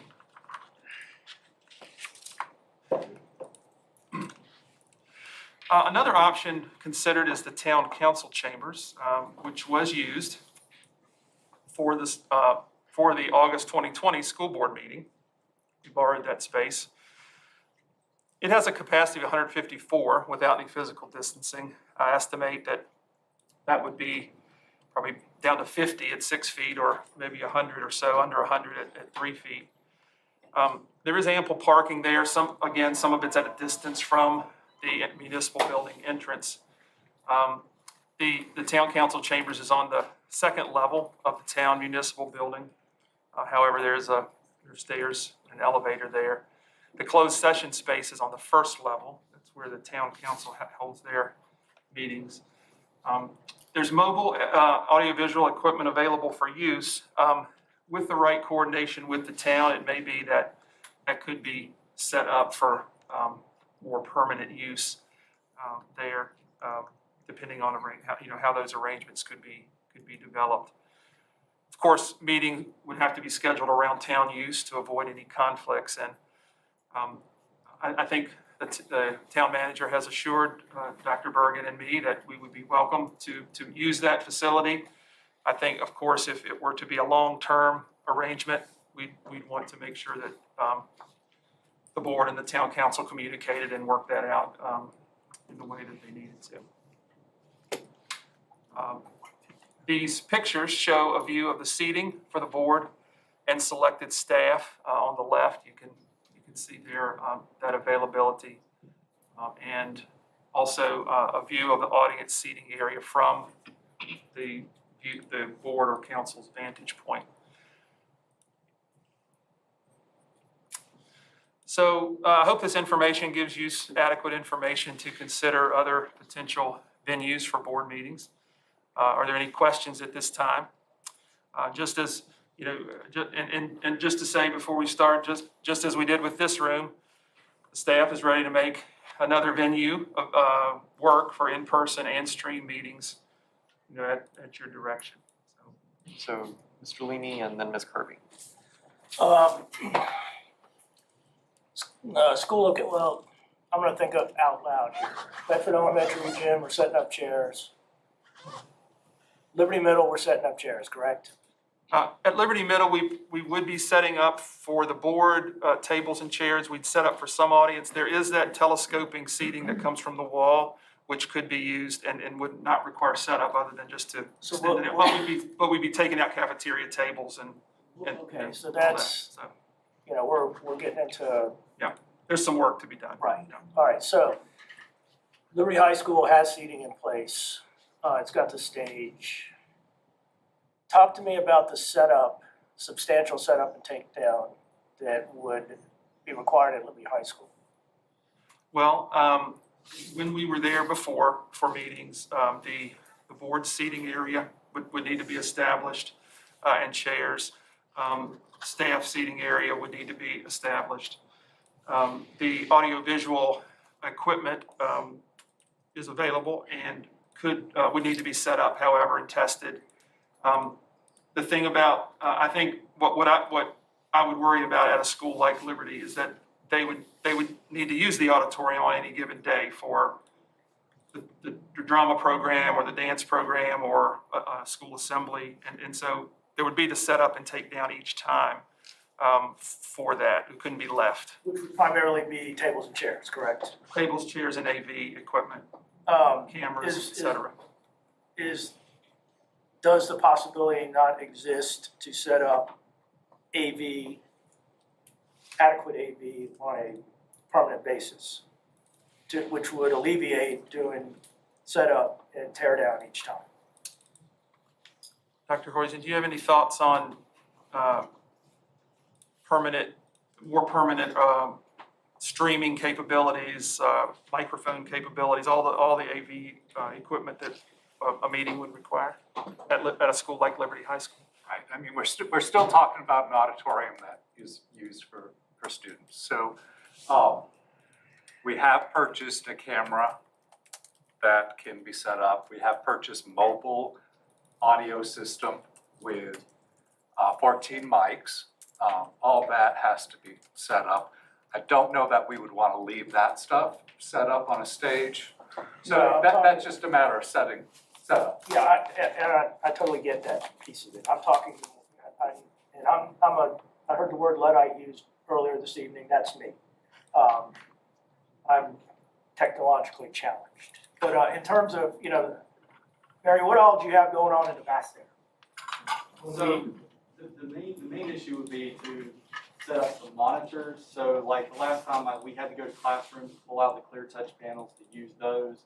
So we would need something more permanent that we could use, and we wouldn't have to go pull it out of the classrooms to utilize that. The audio system that they have there is decent. It works pretty well, and we would just need to kind of tie into that more permanent way other than what we did last time. We want something established so we can just come in, plug in the laptops for live stream, and we'd be ready to go. The camera is something that would not be able to be set up permanently. We would have to, and we probably would end up needing more than one camera for that auditorium. But, you know, and then we would have to run cables to that, so that's something that could be left there permanently. Okay, fair enough. If you were to set up as much of the gear on a permanent basis that you realistically could without interfering in daily operations of, or capabilities for that room, so that it wouldn't interfere with school stuff, how much time would that cut off from your setup? If you could do as much permanently without negatively impacting daily stuff that goes on in the auditorium, how much time would that cut off from your setup? It would, it really depends on what the school would be. So like if they have functions in there where they are actually having, you know, shows, band performances and things like that, where they may have to adjust the equipment, we would need to allow ourselves plenty of time before the board meeting to get in there, get everything set back, test it, and to make sure, you know, that it's working properly. It's really hard to say, you know, if we have screens there that we can just pull out of a closet somewhere and connect, that would be great. If it's something where we have to actually truck them in, you know, because they're, you know, if they're in classrooms, it's kind of hard to usually pull those out back that night and all that. So again, a lot would kind of play into that to determine how much time. Okay, but you could knock a pretty significant chunk of setup time off if we had some permanent, the greatest degree possible of permanent fixtures set up. Okay. Next question, do we pay for the use of the council chambers? We did not. The only cost we had at that meeting was to kind of rent the streaming service that night. The town manager did not discuss a cost with us when we discussed it. So the answer is I don't think so. No, but I don't want to speak for the council. Okay, well, that's probably something we need to check out, because that sounds like it would have the least negative impact in terms of AV setup for our technology folks. But we also need to know whether we're paying for it and how much it's going to be. In the short term, I think there would be no cost, according to Mr. Warner. I think what he just said is any long-term arrangement, we just need to have further conversation. But certainly, if it's for the next few meetings or few months, that would be just fine. I remember back in the day when meetings were at Susie Gibson, but it sounds to me like that would probably be the most painful option available to us. So, I mean, just mainly from the ADA aspect. Okay, that's all I got for right now. So Ms. Kirby and then Dr. Mealy.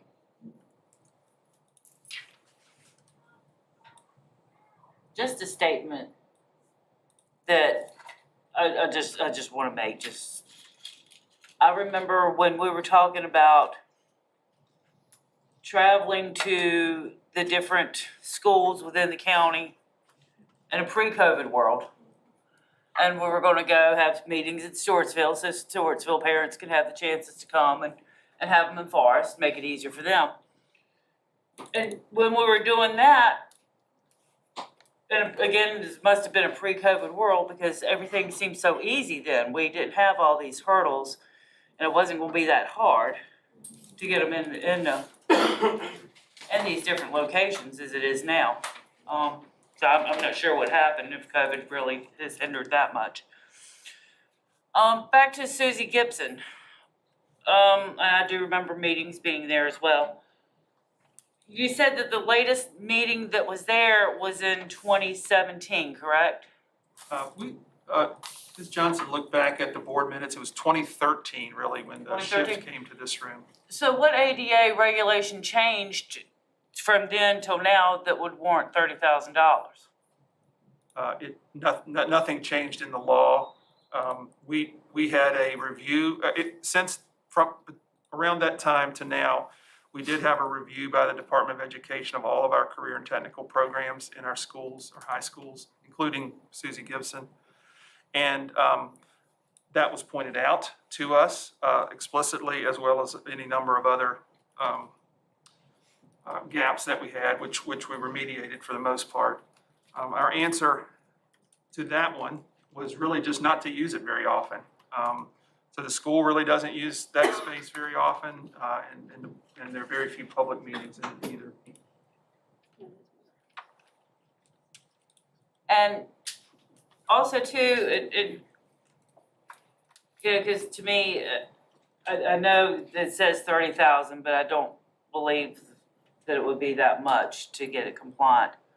And then you have an auditorium capacity of 475.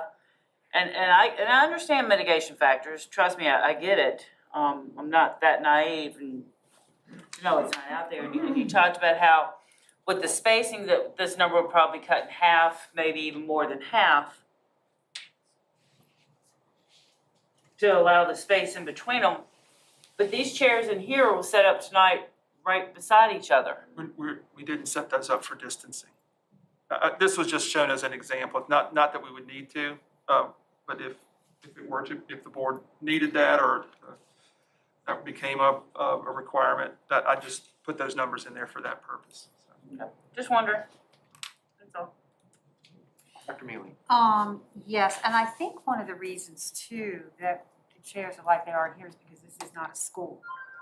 It's still school property. Yeah, but it's not, I think that the whole SB 1303 is schools. I think that's what it is. As far as this, I was just interested in trying to get some information so we could all think about whether or not this is something we wanted to do. Certainly, I don't think we need to make a decision this evening, but my thought after listening to this, and thank you, Dr. Dewis, for all that information, is, and you said something very pertinent just to Ms. Kirby, that the auditorium at Susie G. Gibson is very rarely used by anybody. It's a historical building at this point. I think anything we do to this would probably be covered by COVID money because we're trying to create a safe space. You can think about that a second. But it might be nice to put the money into that space because then it would be fixed, number one. It's an additional space where not only we could use it, but the community could use it. Other schools might be able to use it for programs. Community people could use it. I just think it might be worth a thought to fix that building so that the space is just sitting there wasted. And the reason that I'm a little bit hesitant after this presentation for schools is that Mr. Sexton and his team were hired for our schools and our students. And I would have a little bit of a problem every month with pulling people to have to do something so we could meet. If we could make it permanent at Susie G, I think it's worth the considering investing the money. And I think you said, in terms of access, you could have a side entrance. I remember when I first came to the county, that was the big issue. It was Susie G just wasn't accessible. So if we can make a side entrance, if we can pull out some, I'm just talking here, you tell me if this is what you were thinking, pull out some seats on the top or the bottom, wherever, so that a person in a wheelchair or people with mobility issues could just go down. You would have that area either in the front or in the back. I don't know what would be best. It would give us just a really nice space in a historical building too. That's just my thoughts. Ms. Kirby again. Well, I just wanted to piggyback off of something Dr. Mealy just said too.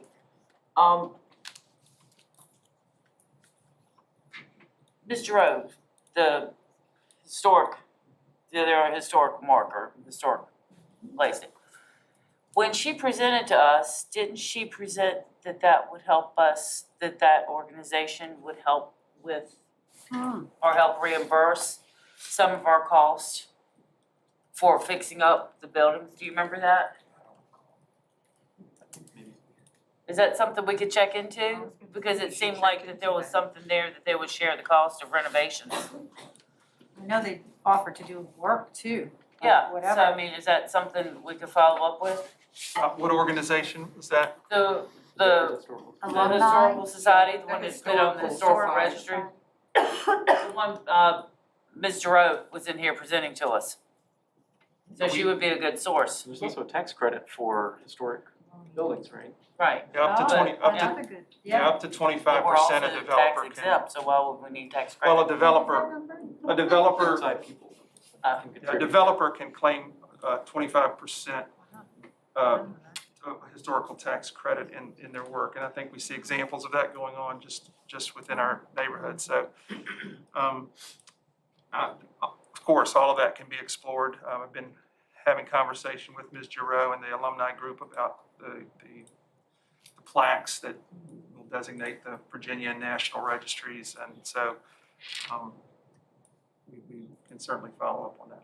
I mean, I still would like to see it usable, whether or not we use it.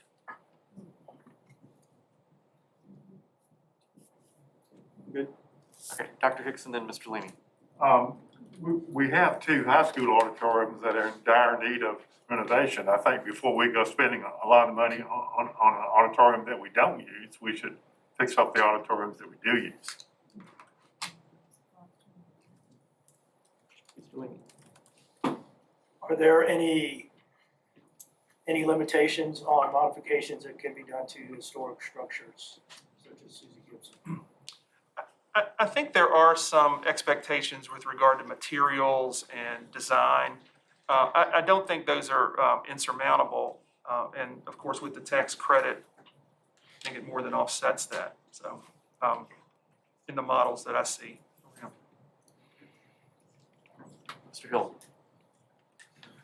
So, general statement, a little disappointed that these recommendations don't include how to go out into our community. This is basically keeping us here in Bedford. I know I've been requesting for multiple years that we get out into the different schools that allow our parents and community members to attend these meetings. It cannot be that difficult to figure out how to make it happen. So I want to challenge our staff. You got to figure it out. We need to be out in our communities.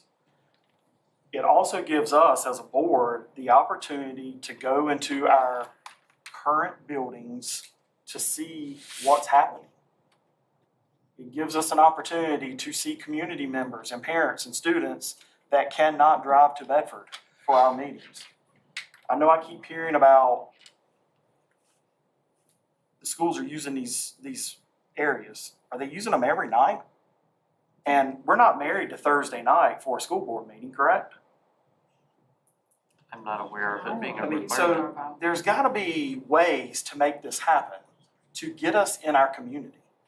A live question that come from one of my parents is, does it have to be live stream if we've opened up the capacity for more people to attend, still record it, but then as soon as it's over, post it and it's out there for people to view.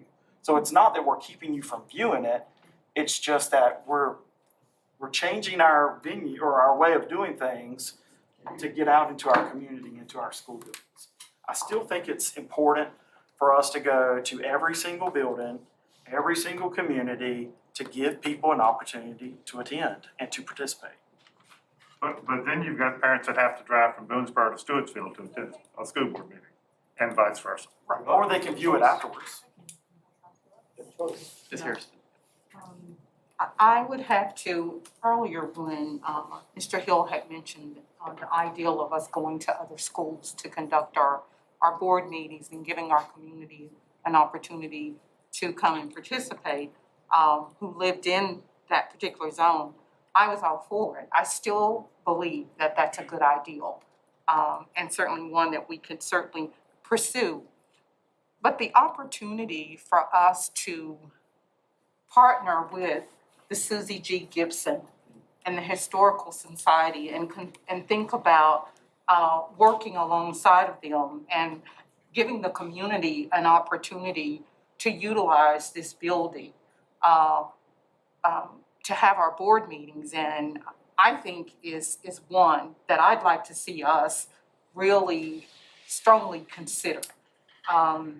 I just think it would be a wonderful, wonderful way in which to utilize the auditorium. The meetings were held there, and I'm dating myself. Our board meetings were, and I thought that it was a good place. Certainly there are some limitations that need to be looked into, but I think it's worth doing so. It's, the parking there, while it's somewhat limited, but there's still a very large parking area now that can be used as well. So my thoughts are, let's look at Susie G. Gibson as a possibility, strongly consider that, and still not rule out the opportunity for us to be in various communities in our schools district.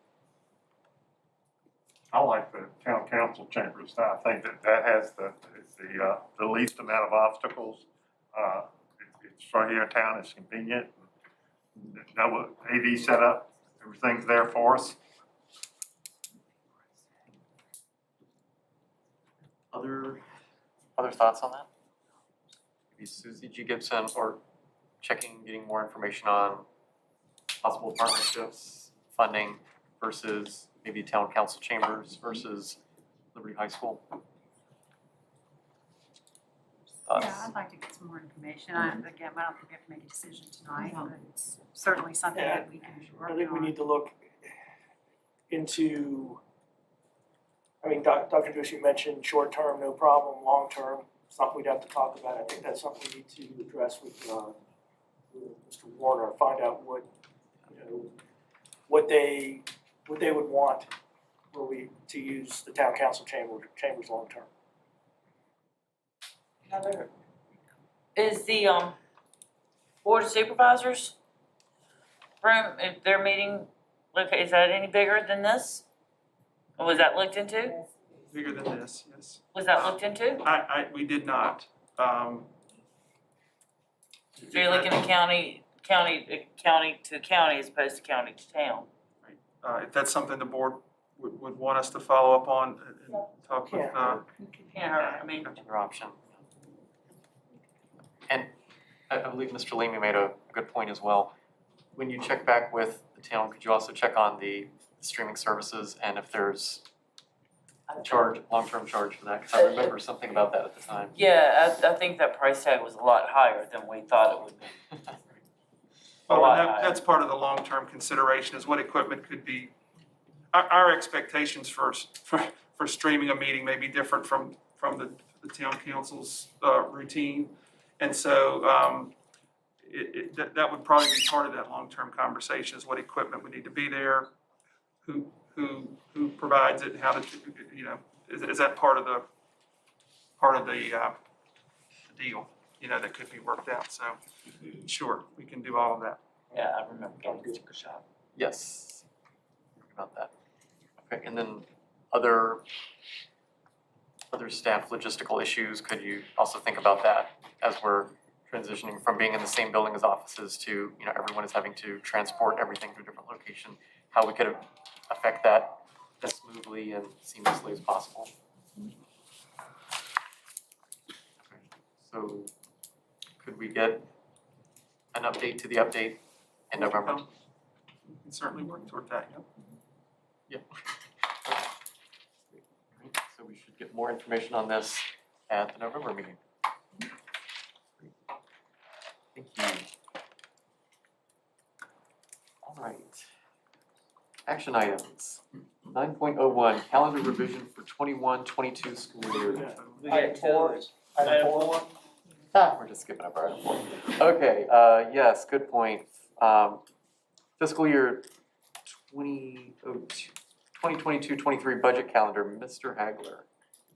Yeah, since we're just talking about the first quarter of this year, I thought I'd bring up budget for next year, which we already started discussing, and things that are gonna impact and concerns about the future year. I did, presented to the board tonight is a proposed draft of the budget calendar, very similar to what it was the last 2 or 3 years, with proposed dates for meetings in which we can get a first budget over to the county.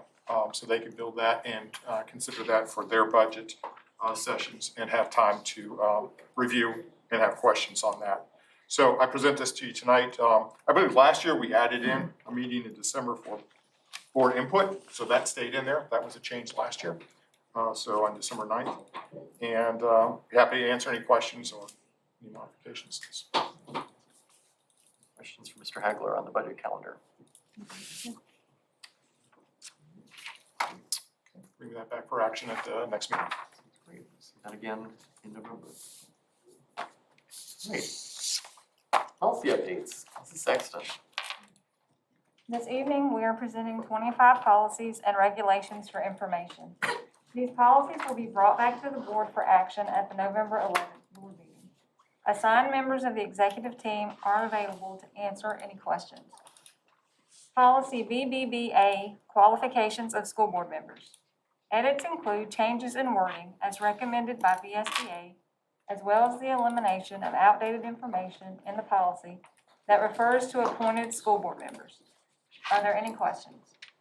Yep, what does outdated information mean?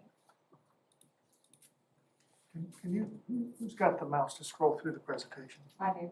Okay, let's just scroll down so we can see what. I do, but it's not working.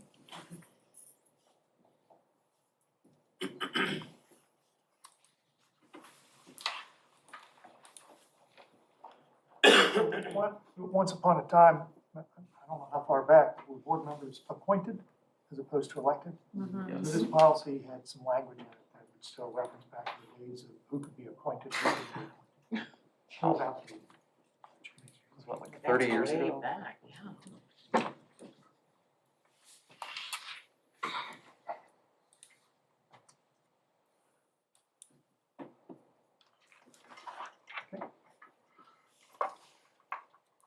Next one. Yes, ma'am. Policy BCE, school board committees. This policy has been edited to allow for standing committees, including a budget and planning committee. Question, is that limited to budget and planning or can other, because at one point we had a facilities committee. So, now, we had talked about public, what? Policy review. Well, no, we talked about a, governmental affairs. We had talked about that at one point. Yeah, something about legislation or government. Right, so. It could be anything you want. This policy can be updated, and you can, or we could just say there can be standing committees of the Bedford County School Board to be determined by the school board. Okay. Yeah. Yeah, because I think the way it's written right now, it's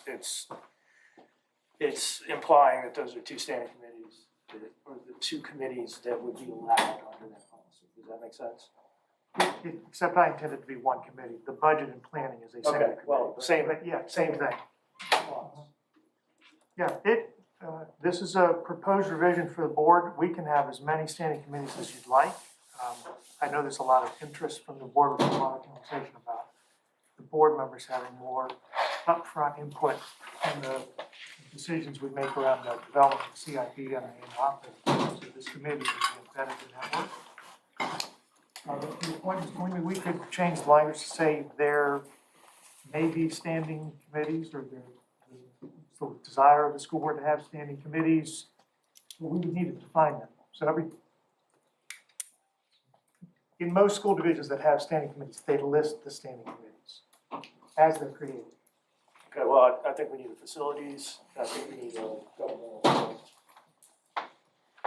And does the second paragraph there, special committees may be appointed by the chair or created by the school board, or created by school board action? Those are special committees, are not standing committees. No, okay. They exist for one function. Yeah, they're like- Create it, and it's send it in. Topical, really. Like, could you put No them both issue. together and just leave it open? No special, standing and special committees may be appointed by the chair or created by the board, by board action? You certainly can. Yeah, because right there it says there shall be no standing committees of the Bedford County School Board except for budget Yeah, and planning. just combine them into that second paragraph. And then, my question that I had, created by board action, could we also put something in there, or is this not appropriate to put within this policy, created or terminated by board action? Because if we see 5 years down the road, we don't need a certain committee, can we vote to eliminate that committee? Of course.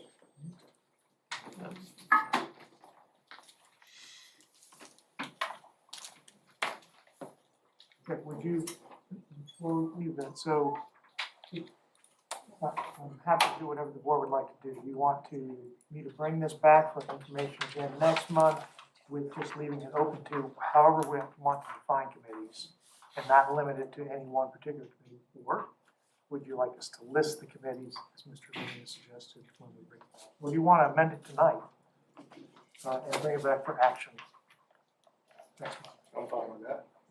I think the sooner we can Yeah, I think the get this sooner we can do passed, it. the better. Because you need to finance and budget fast. Okay. Do you want to spend meeting time now thinking about the wording, or would you like me to create some suggested wording and send it out for all the board for your consideration before we bring it back next month? I would just create and send it out. Yeah, because Consideration. that way we can vote on it next Special month. consideration of time, it's nine. Circulate it to all of you after. Yes. Okay, very good. Okay. Regulation BCE, School Board Standing Committees. This is a suggested new regulation to supplement policy BCE. The purpose of the regulation is to determine how and when appointments to standing committees will be made, how committee meetings should be conducted, and the responsibilities of the Budget and Planning Committee. So that may need to be changed some too if the policy is changed. Are there any questions on that one? Policy CBG, Evaluation of the Superintendent. Edits include additions and changes to the VSBA recommended policy to incorporate language from the superintendent's contract and the board's recently adopted norms and protocols document. Are there any questions?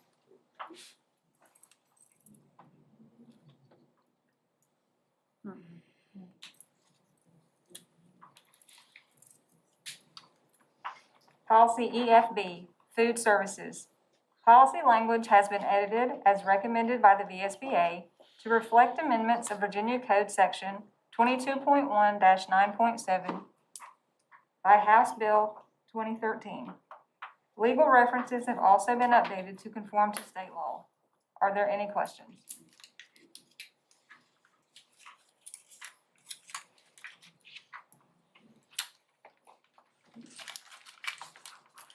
Policy GBEB, Staff Weapons in School.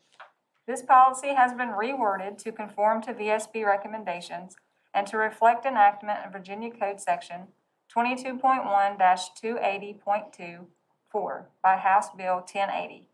Legal and cross-references have also been updated. Are there any questions?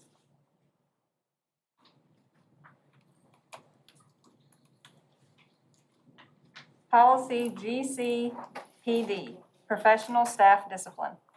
Policy language has been edited as recommended by VSBA to reflect amendment of Virginia Code Section 22.1-307 by House Bill 570 and Senate Bill 167, and cross-references updated accordingly. Are there any questions?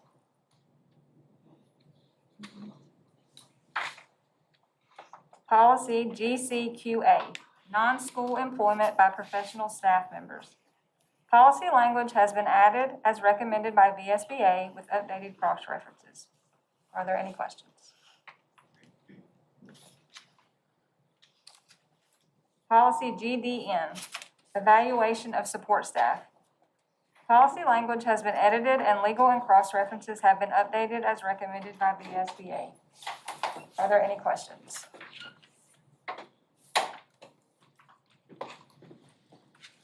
Policy ICID, School Year, School Day.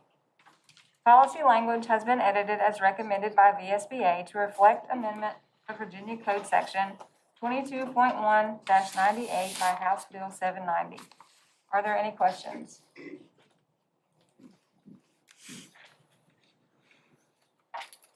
Regulation ICID, Elementary Recess Requirements. This regulation is recommended for deletion by VCPS staff since the language has been incorporated into policy ICID. Are there any questions? So just to clarify, we're combining the two policies. We are not eliminating anything. Yeah, the policy was just, here, let me go. It's added to the bottom of the It's first just a policy. sentence. That right there on the screen was just taken, that's all the regulation was, and it was just added into this policy. Okay, great, thank you. Policy IGAJ, driver education. Policy language has been added in the first paragraph to reflect amendment of Virginia Code Section 22.1-205 by House Bill 1918. And text in footnote 2 has been added to reflect amendment of Virginia Code Section 22.1-205 by House Bill 2119 as recommended by the SBA. Are there any questions?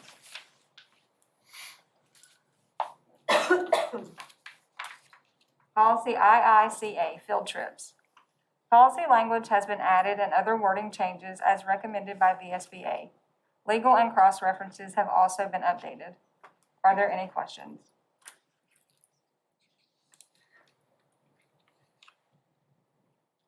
Regulation IICA, field trips. This regulation has been updated as the companion to the policy and denotes the approval process for field trips. Are there any questions?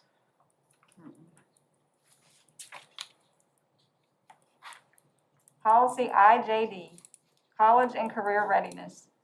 Policy language has been added as recommended by the SBA to reflect amendment of Virginia Code Section 22.1-253.13.1 by House Bill 1276.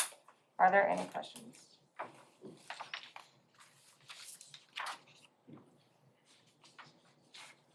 Policy JED, student absences, excuses, and dismissals. Policy language has been added along with other edits as recommended by the SBA to reflect amendment of Virginia Code Section 22.1-254 by House Bill 1940. And the definition of an excused absence has been updated to follow examples from Virginia Code Section VAC 20-13-10. Legal and cross-references have also been updated. Are there any questions?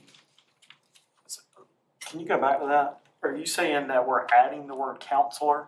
Yeah. Oh, why would a counselor be involved in illness as documented by parent, physician, counselor? Why would a counselor be involved in? Not a school counselor. This was Dr. Woodford's policy. Yeah, I have Dr. Woodford's policy. My guess is mental health. I don't want to guess. I want to know why we're adding the word counselor. I mean, to me, that's a parent. But it's licensed physician or licensed counselor. I think that's the meaning of. Mental health counselor. The medical condition is documented by the parent or the physician or the mental health counselor. Is that given any rights over the parent?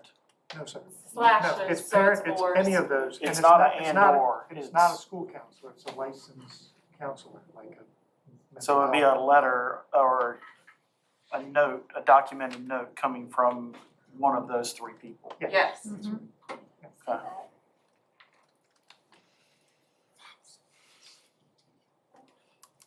Any other questions?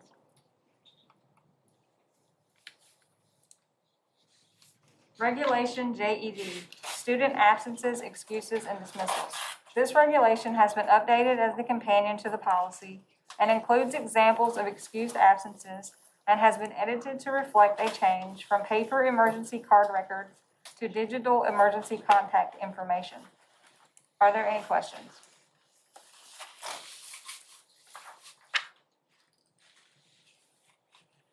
Policy JFCD, weapons in school. The policy language and legal and cross-references have been reworded to conform to VSBA recommendations. Are there any questions?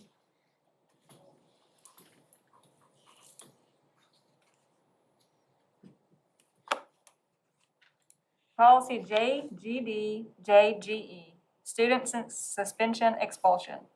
The policy has been edited to change grade configurations for short-term and long-term suspensions to conform to state code. So that's all that changed right there.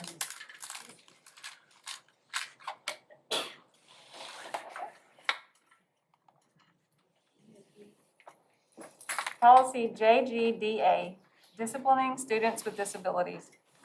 Policy wording changes and legal references have been updated as recommended by VSBA. Are there any questions?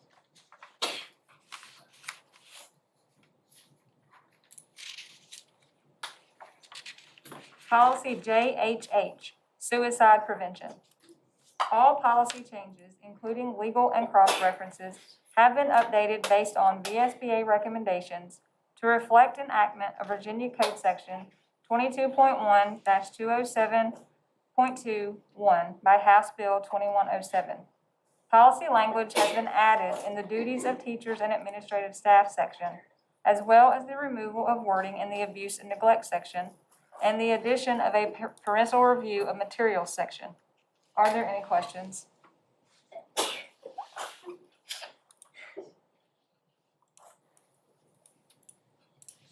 Policy KGB, public conduct on school property.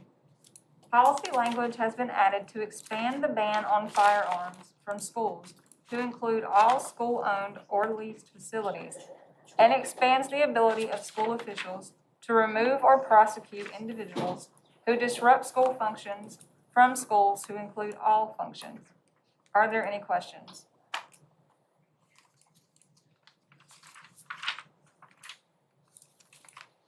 Policy KN, sex offender registry notification. The policy title has been updated with additional edits as recommended by VSBA to reflect amendment of Virginia Code Sections 9.1-902 and 18.2-370.5 by Senate Bill 579. Are there any questions?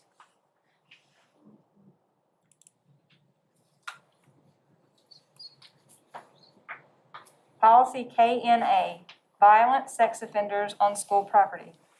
This policy is recommended for deletion by VSBA since the substance of the policy has been incorporated into policy KN.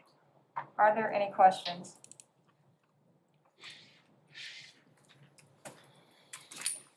Policy LA, education agency relation goals.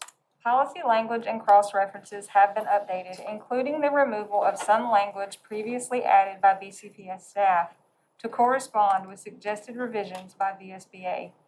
Are there any questions? Thank you. Thank you. Thank you.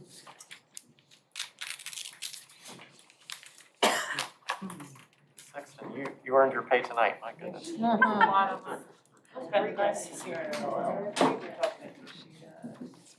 Right. So.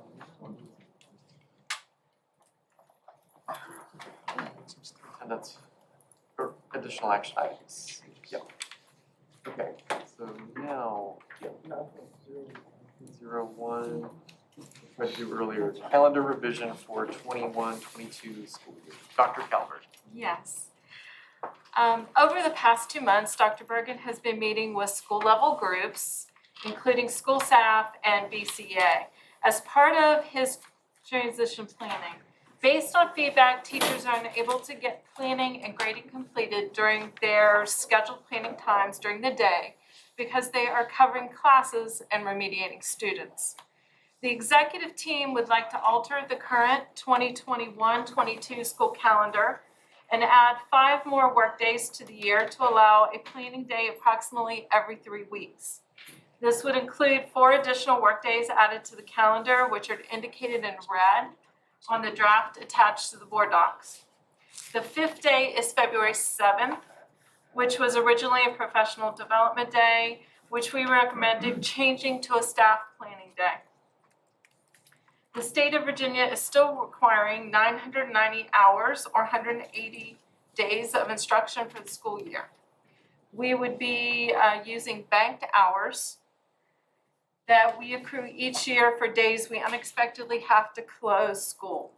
by using 4 bank days, we would not have to add any days to school, to our calendar, and there would be enough banked hours left to cover potential snow days or other unexpected missed days. Do you have any questions about the calendar revisions? Dr. Mealy, then Mr. Hill. Yes, how many snow days would we have then? Do you have banked hours? From what I have from Dr. Woodford, we usually have 90 additional hours each year.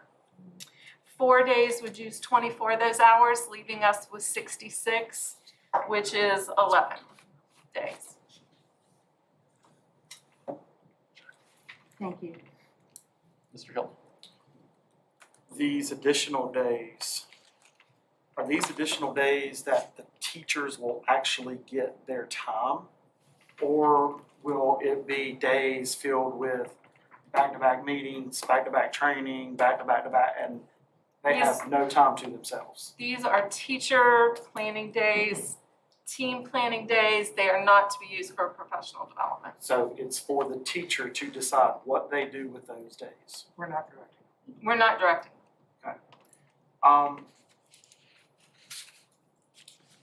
I'm all for giving additional time. Here's my concern. We have students who are consistently out of school because, again, our mitigation. We've got some students that have been in the school a total of 10 days this entire year. And so here we go again, we're having 4 more days for the kids to be out of school. How do we address, you already heard we're a year and a half behind in some areas. How do we address the student need? And again, I don't want to get it mixed up that I don't support this. It's just a concern knowing we literally have students that go to school, they're sent home for 10 days, they come back for 1 day, and they could have possibly been around a positive student, and they go home for another 10 days. That is ludicrous. And yet here we are, we're going to do another 4 days of them being at home. I'm a little concerned about our students. So while I agree with the policy change and the calendar days for the teachers, because I've heard loud and clear from our teachers, they're overwhelmed, they need time. Hence the reason why I asked, do they truly get those days? You said yes. But my concern is, how do these 4 days affect our students? Because we've got way too many that are not in class. So I'm just making that comment. That is a major concern. We need a plan of how do we get our students back in school. And we say we're back in school 5 days a week. We are not in school 5 days a week. Our students are at home 10 days, at school a day, home 10 days. And we've got teachers that have told us it's like a rotating door where a set is here and then they'll be quarantined and they're gone for 10 days and then they're back for a day and they're gone again. So we've got to figure that out.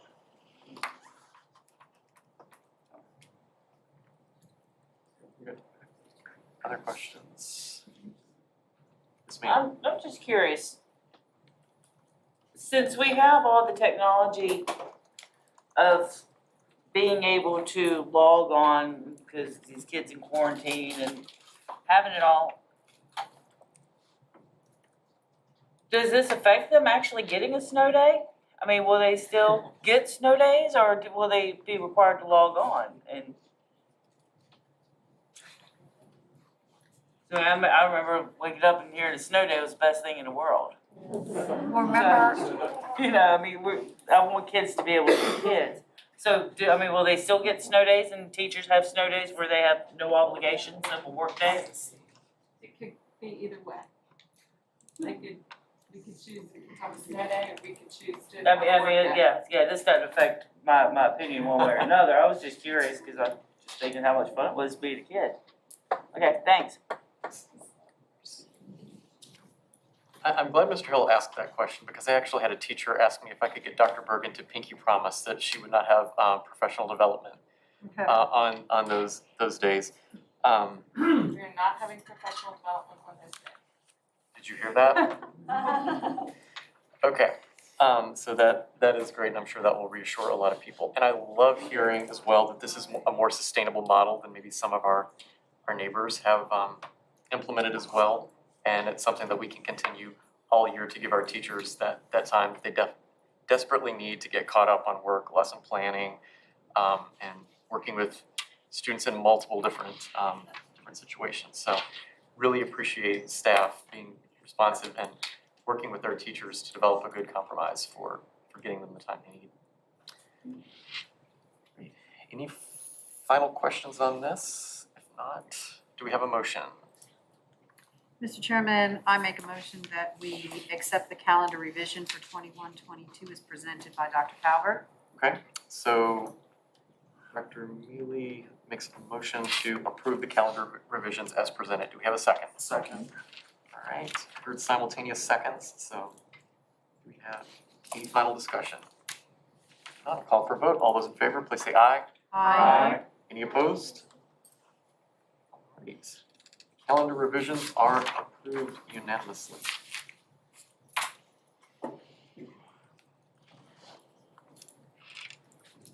9.02, approval of a bid for Forest Middle School HVAC mechanical unit replacement. Dr. Duas. Yes, we discussed earlier how we had an ambitious plan for 6 schools to receive HVAC updates next summer, and we're already in the design phase for that. There are 2 mechanical units at Forest Middle School that have failed, and we're not working during some really hot days this fall. We tried to mitigate that with all sorts of strategies, and it, I guess, lukewarm at best. So we are trying to get ahead of the springtime and the warm weather at the end of the school year at Forest Middle School by replacing those 2 units earlier than the summer. The rest of the project would catch up in the summer. So this is a portion of what would have been done in the summer, but just done a little earlier so that the spring is more comfortable there for learning. So we had the firm who's designing the overall work design this bid spec, and we had 2 firms put in bids by October 7th, Honeywell and Waco out of Richmond. And as you can see, Waco was substantially lower. And so the recommendation is to approve Waco as the low bidder and authorize staff to enter into a contract for that, those 2 HVAC units to be replaced. Yes, sir. There's a pretty significant delta between the bids, Honeywell and Waco. To what do you attribute that? I mean, that's significant, and that to me indicates there's something going on in terms of quality, or you follow me? Yeah, absolutely. So what's the story with that? Absolutely. We asked the same questions. Fortunately, representatives from both companies were at the bid opening. And Honeywell, as you know, partners with us for some ongoing maintenance as well. So we have a long-standing relationship with them. I think that firm explained to us that this was apples to apples. They did not decide to pursue this very quickly, and so their numbers weren't precise. And so they hadn't done the kind of precise value engineering that they could do to get to a number that they might have pursued otherwise. So while that certainly on the face would be a concern, this is a reputable company, and we haven't used them in recent years. However, they work around the state, and we're confident in the number. Okay, so we've done due diligence on this company, Waco. Yes. Okay. So the equipment is the same, the whole thing is apples to apples. Yeah. And this work will need to go on with school in session, working around school, working after school, working weekends, breaks, days. So I think firms that aren't, 100% in are going to put costs in their bid to make sure that they can mitigate overtime hours and all those sorts of things. So I think Waco had a good plan, and we're comfortable moving forward with it. Any other questions? So this means the legendary Stella Osborne and her Halloween collection will stay a more comfortable temperature in the future. For the spring, and then the rest of the system will catch up in the summer, that's right. Okay, great. Then do we have a motion on this? Mr. Chairman, I'd make a motion that we approve the bid for FMS HVAC mechanical unit replacement to the Motion by- lowest bidder. So Mr. Hill makes a motion that we approve the lowest bidder for the Forest Middle School. We have a second. Second. All right, again, simultaneous. Any final discussion? Not? Call for vote. All those in favor? Aye. Any opposed? So the low bid is approved. Look forward to hearing reports of cooler temperatures at Forest Middle School and the months ahead.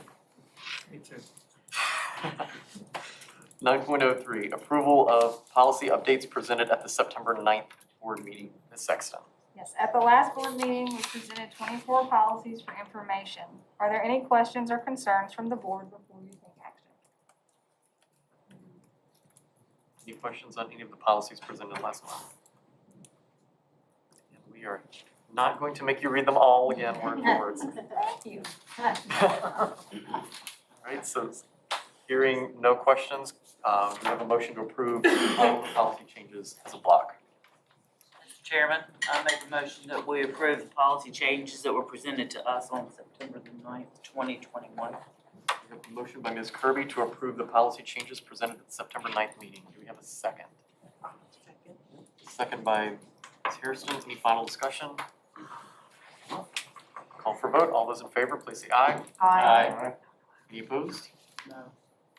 Okay. Ms. Johnson, would you please please hold the board? Ms. Ariston? Yes. Dr. Hicks? Yes. Mr. Hill? No. Mr. Johnson? Yes. Mrs. Kirby? Yes. Mr. Leamy? Yes. Dr. Mealy? Yes. The ayes have it with 6. Great, thank you. Okay, superintendent's comments.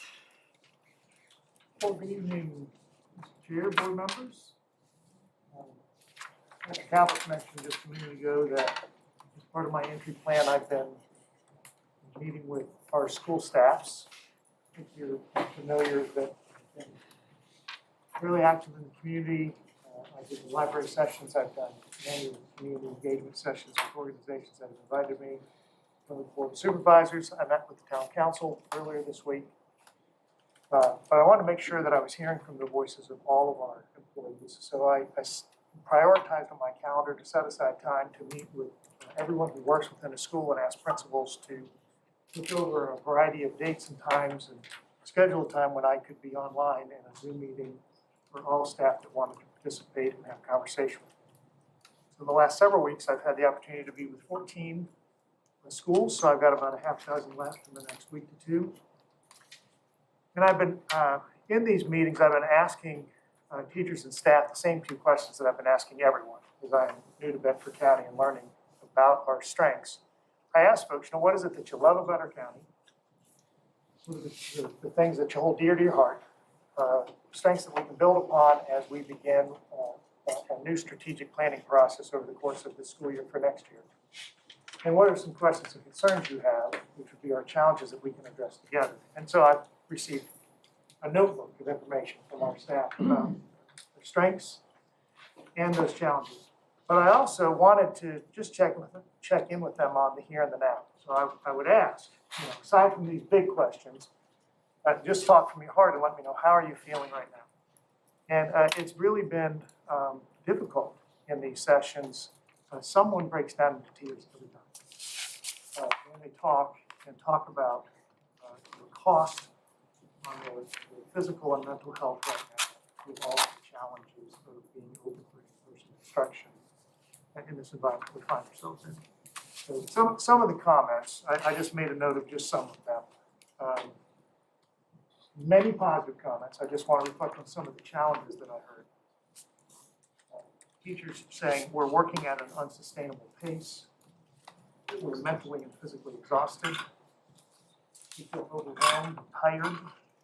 we feel stretched thin due to a lack of substitutes and having to cover for one another.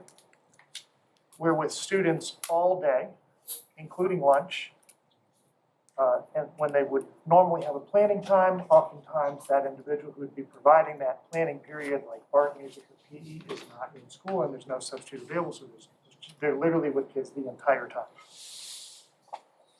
And they're attending not only to the needs of the children that are with them in person, but they're also keeping up with kids who are out ill. We've had hundreds and hundreds of children with COVID who are out, and even more so who are out under quarantine. So caring for the needs of both those that are physically with them and those that are not with them. And because of all of that, they're working many, many more hours at home than they would in England. They're accustomed to taking things home, but this is just even more so. So for all of those reasons, I want to thank the board for your support of our teachers and the adjustments that we've made to the calendar. These adjustments will allow our teachers to have about every 3 weeks an opportunity to know that they're going to have, and I'm making a pinky promise here, individual and team planning time that they control so that they can collaborate with one another and share resources and be of support to each other, or just do what they need to do, closing the door. Where we're not doing staff development, we're not doing professional development, but they're in control of it. So about once every 3 weeks, they're going to have a day of time back for all of the time that they're missing during those days. This is in addition to some other things that we've been doing. We've shared with the board, we've shared with the staff. I'd like to share with the community to know that when our teachers are covering for one another, which would normally be the time that they have for their individual planning time, but because they're having to work during that planning time to cover each other, we are compensated. And because our instructional assistants, who are hired to be an assistant and not a lead teacher, are in many cases being asked to be the teacher and not the assistant to a teacher, we are compensating them an additional $30 bonus month, an additional $30 for that day, an additional whatever their normal paycheck would be. I think Dr. Coward also mentioned, we are working to hire permanent subs. So these are additional people who will be available to report to a school every day. And it's a position that would include salary and benefits, so it's attractive to folks. And so we're looking to hire more people in, and we will assign them to the schools where we have the lowest fill rate. We've shared with you previously, our fill rate is only about 30%. Every day, for every 3 teachers that are out, we can only find a substitute for one of those schools. That's on our best days. So in those schools where we can't find any substitutes, we're looking to hire permanent subs who will be an additional person in those buildings. But despite all of those challenges, I also want to make sure that I share during my superintendent's comments some of the positive things that are happening in our school division. We've had a number of students and staff members who have been recognized for some of their amazing accomplishments since we were last together in September. This information may or may not be new to you, depending on how much you follow our Facebook page and our Twitter account, because every time we have a piece of good news, we do try to share it with the community through Facebook or other social media platforms. Just want to make sure you are aware of a couple of things. So we're going to go ahead and put up on the slide just some of these images that we have been tweeting out. So that young man there, Noah Neininger from Stanton River High School, is a freshman. He was selected by USA Wrestling Magazine and World of Wrestling 23rd Annual World All-Star Team.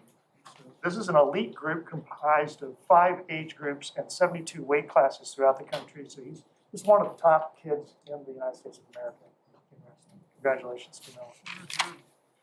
The Jefferson Forest High School Marching Cavaliers are excited to be back out on the field and performing. They were just named the grand champion with the highest score across all classifications at the 47th Annual Lynchburg Classic Marching Band Competition.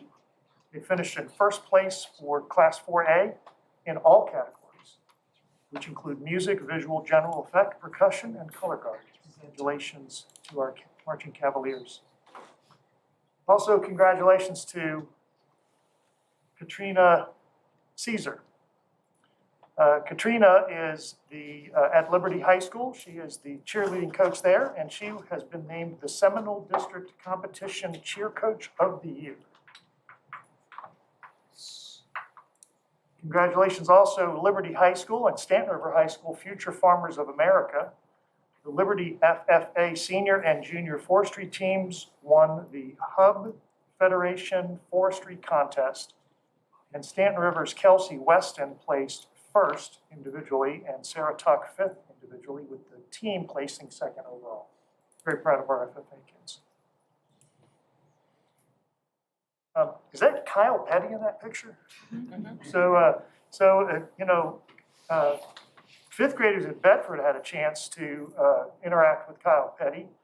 They raised $330 for Victory Junction Camp, which is a part of the Kyle Petty organization, and that money will be used to help students who have disabilities to attend that camp. So you see a picture of Kyle Petty there, and the charity ride that ended at the D-Day. We mentioned cheer earlier. Here's another cheer celebration. The new Seminole District Champion Competition cheer team is our very own Jefferson Forest High School. Congratulations to our JF cheer team.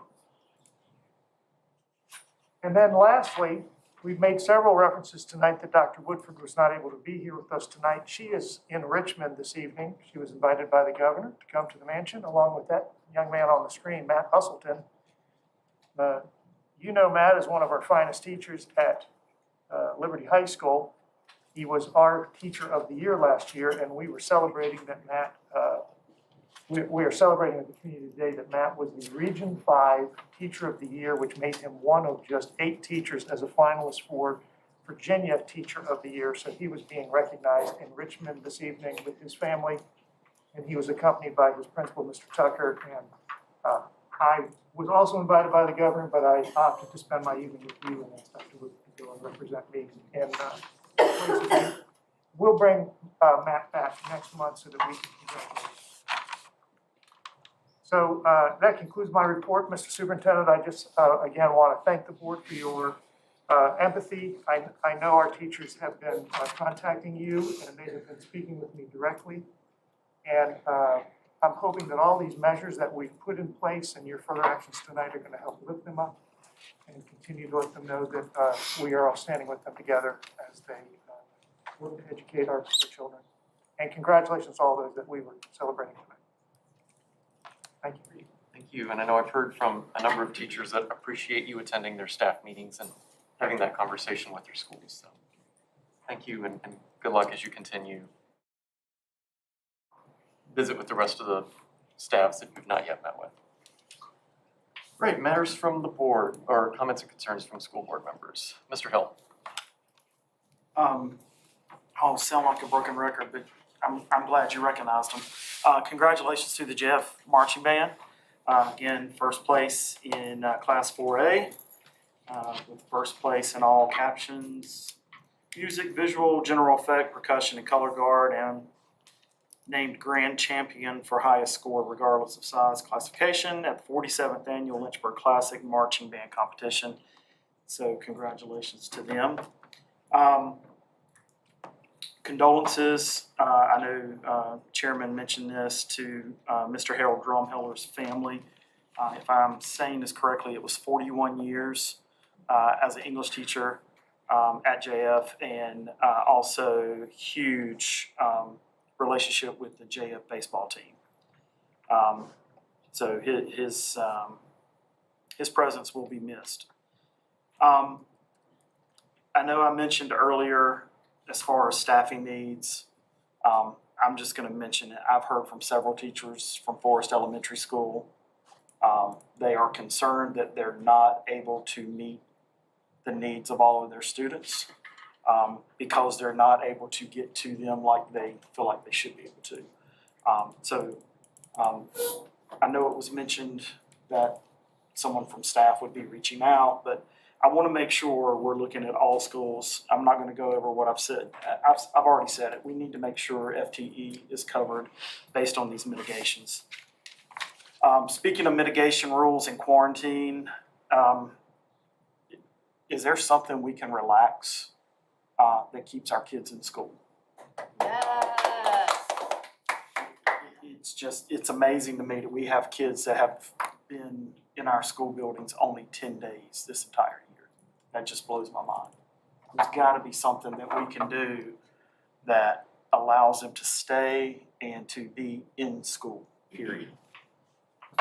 I heard you say we're paying teachers who are using their planning periods. I also want to make sure that, and look, I know we've got to do what we've got to do to cover classrooms, but I want to make sure our teachers are being compensated for it. There are several teachers of the arts that are basically having to miss their class period to go cover for other teachers, and their students are not getting the lesson. So it's okay to skip one of the arts classes so we have coverage in English or we have coverage in science. But if that teacher is having to cover two different teachers, are we compensating them for both of that? For missing not only their planning period, but also missing their class, because then they're having to go and do online to get their students their information. So I get it, we've got to cover classes, but those teachers are just important of what they're teaching. Cavalier Theater presents Clue, October 13th through 17th. So lots of opportunities there. If I remember correctly, the only time is Friday night. It is not showing because of the football game. Congratulations to JFHS Competition Cheer. So lots of good things happening, and that's all for me. Ms. Delaney. Planning day, that's a good start to take some of the pressure off these teachers. However, we need to get more bodies in the buildings. And that's the only way that we're going to actually take pressure off of them long term. So we need to look at how we're going to do that and when we're going to do that. Thanks to everyone who came out tonight. That's been one of my frustrations since I've been on the board, is folks not taking an interest in what we do. And I'm seeing a positive change towards people taking more interest in what the board is doing.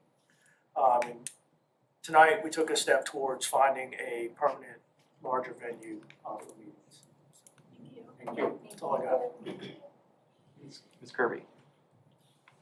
Have we heard anything from Mr. Russellton tonight? How did he do? Has anybody said anything? He was a finalist, he was one of 8, we have. Yeah, but I didn't know if he had won tonight, if anybody got the text or anything. The ceremony was happening while we've been meeting, so I haven't had a chance to check. I know he's a great asset out at Liberty, and we appreciate him. Kids really like him.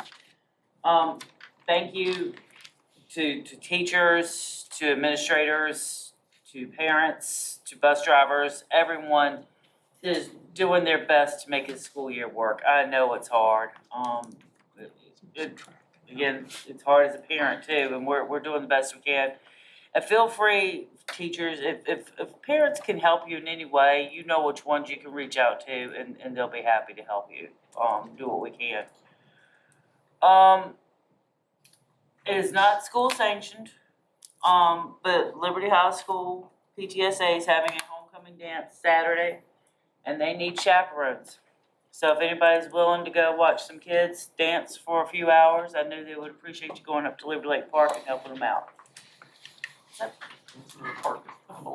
Yeah, I know, right? Ms. Harrison. Thank you, Mr. Chairman.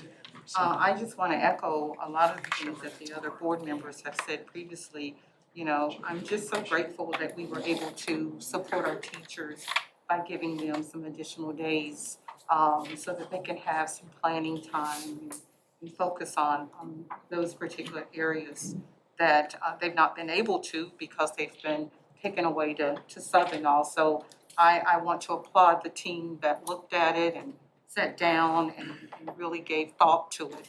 And so I'm very pleased that we were able to do this. I'm not gonna bore you all, but because I want to say that many of the things that Dr. Bergen has talked about in terms of recognizing various individuals, I had the same list pretty much here. So I'm so proud of all of the accomplishments from all of our students and our teacher at Liberty High School, Mr. Usleton. Congratulations to him and his family. What a wonderful opportunity for him to be there, being honored in such a way. I'm looking forward to going to the production of Clue this weekend, so I'm really excited about that. I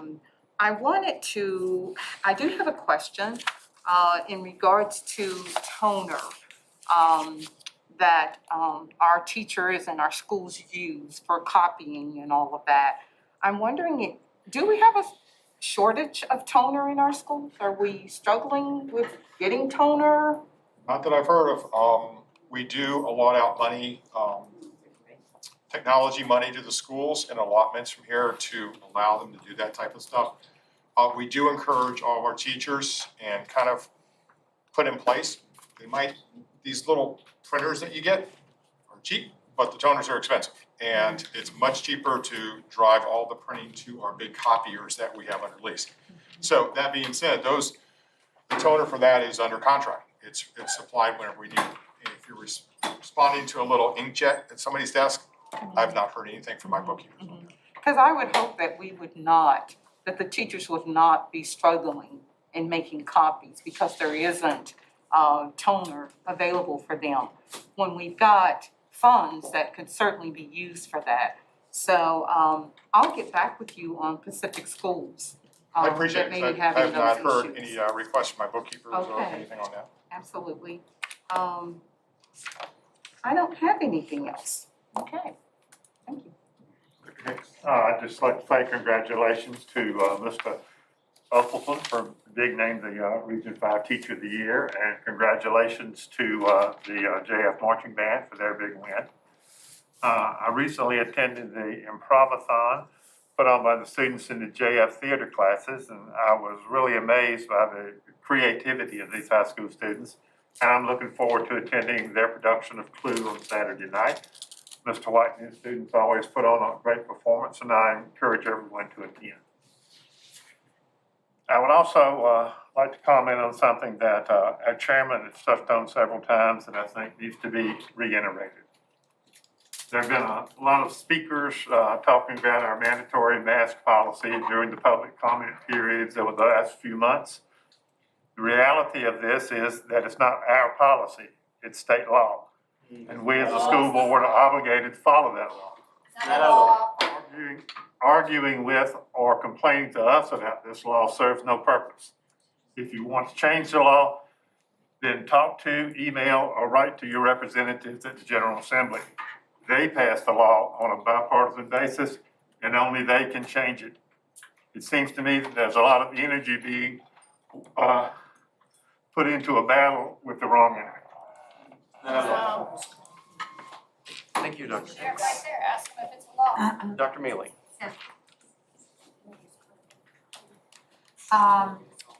I also would like to thank the staff and the BCEA because I know they work together in getting those extra planning days for our teachers. I am very grateful that we can do that for them.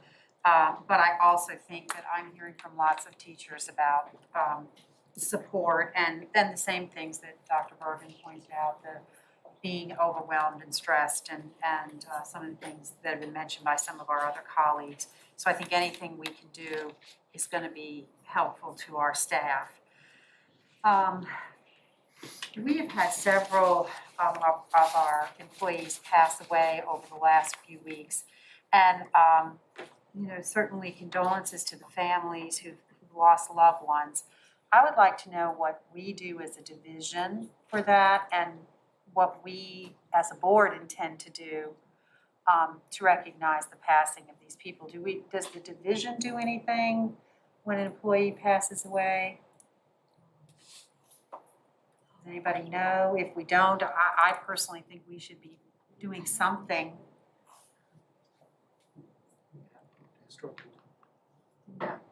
If you mean send something or something like Yeah, that, flowers, no, I a think we card. attend the services. Okay, and as a board, do you think it's important for us to send at least a card or something to these families? Acknowledge the family of something. Acknowledge that? I think coming from the school division as a whole, is really, I think, the best way to show our condolences to the families is sending something just from the school division as. How do you all feel? I just think we should do something. I'm up for that too. I just feel badly that Define something. a card from the division, it could say that, Bedford County School Board and division or something. But I just think we need to do something to recognize that these employees have worked for us and have passed away. So I think we need to get that in place as soon as we possibly can. I just want to also just make sure I understand, Dr. Bergen. We are, I know we're looking at the multiple approaches to reading that we have with the hope of establishing a particular method that we believe would be best for a county-wide program. And is that something that we're going to look at all year and then look at a reading series after that? Or are we looking at that and at some time this year already looking for a reading series? It's my intent over the course of this school year to engage the entire community in a strategic planning conversation, and I believe that will surface. It is surfacing when I'm in the school meetings and when I'm in community meetings. This conversation would occur this year. We would look at approaches to early literacy instruction that are currently in place across the school division. We would look at the results that we have in place. We would look at the research on these programs. We would engage with our teachers and our reading specialists, our administrators, and our parents, and you about that data. And then we would build it into our strategic plan for next year. I'm sorry, say the last part again. For next year, it would be part of our strategic plan that we would move in one direction for a literacy framework. Okay, and would that plan, do you foresee that plan including some sort of acquisition of something? Yes. Whatever that might be? And will we have that in place so that our teachers can receive the professional development they would require, or anyone who's teaching that particular content area before they left in the spring, so that they had the summer to review these materials and, because Sure. So it's my intent to conclude this process, which I'll explain to the community in great detail next month after I share with the board as part of my goals for this year. But it's my intent that the process would conclude in May, so that we would have, at the end of our May meeting, we would have an adopted strategic framework. So that, to your question, that as we go into June, we know what our strategic direction is. That would be a piece of it. So yes, we would be looking to develop, assuming that we've landed as a community in one approach in this conversation. thank you. And I too, I'm just gonna call out the JF marching band and the Liberty competition cheer coach of the year and the Liberty and Stanton River FFA. I think we all had the same list. And Matthew Usselton. I think I have one y'all didn't have. Maybe I'm incorrect. Congratulations to Emma Jackson at Stanton River and McKenna Garrett at Liberty High School, and Kevin Pashad, I think is how you pronounce his name, at Liberty, and to their success in Nebraska at the Axerman contest, the livestock judging contest. I also had Noah Neininger, so congratulations. It's so nice to have a long list like that of what our students are doing. So just congratulations, you bring so much pride to Bedford County, and we appreciate that. I also want to thank Ryan Edwards for his wonderful recognition of Miss Woolridge. Great job, and congratulations to her. 50 years, like, wow, and she's still going, as long as I can wave my hands. I also want to give a special thank you to the Culinary Arts Program students who provided our dinner this evening. Fabulous. That was a really, really nice treat, so thank you for that. It's nice to see one of those programs in action. And Dr. Bergen, I too have heard from a lot of people about your approachability and your accessibility, willingness to speak to teachers, and they're so grateful. So thank you for doing that. And I too just want to thank everyone who's who's working for us, I know these situations, have been an educator for so long. I just can't even imagine the circumstances are so unusual, they're so trying, and it has got to be exhausting and frustrating and 100 other things. And I just want every single person that works in this division to know that, you know, you are appreciated, and, you know, we just, everything that you do for our kids every day is important. So thank you. Thank you, Dr. Mealy. I would be remiss if I did not begin my comments tonight in remembrance of Ms. Talbot Huff, who previously held this seat on the school board. He passed away recently, leaving behind his wife Shirley, 2 daughters, and 6 grandchildren. Mr. Huff is truly a pillar of the community and the Huddleston part of Smith Mountain Lake, and he leaves a void that will not easily be, or ever be filled. So to the entire Huff family, you are in our thoughts and our prayers.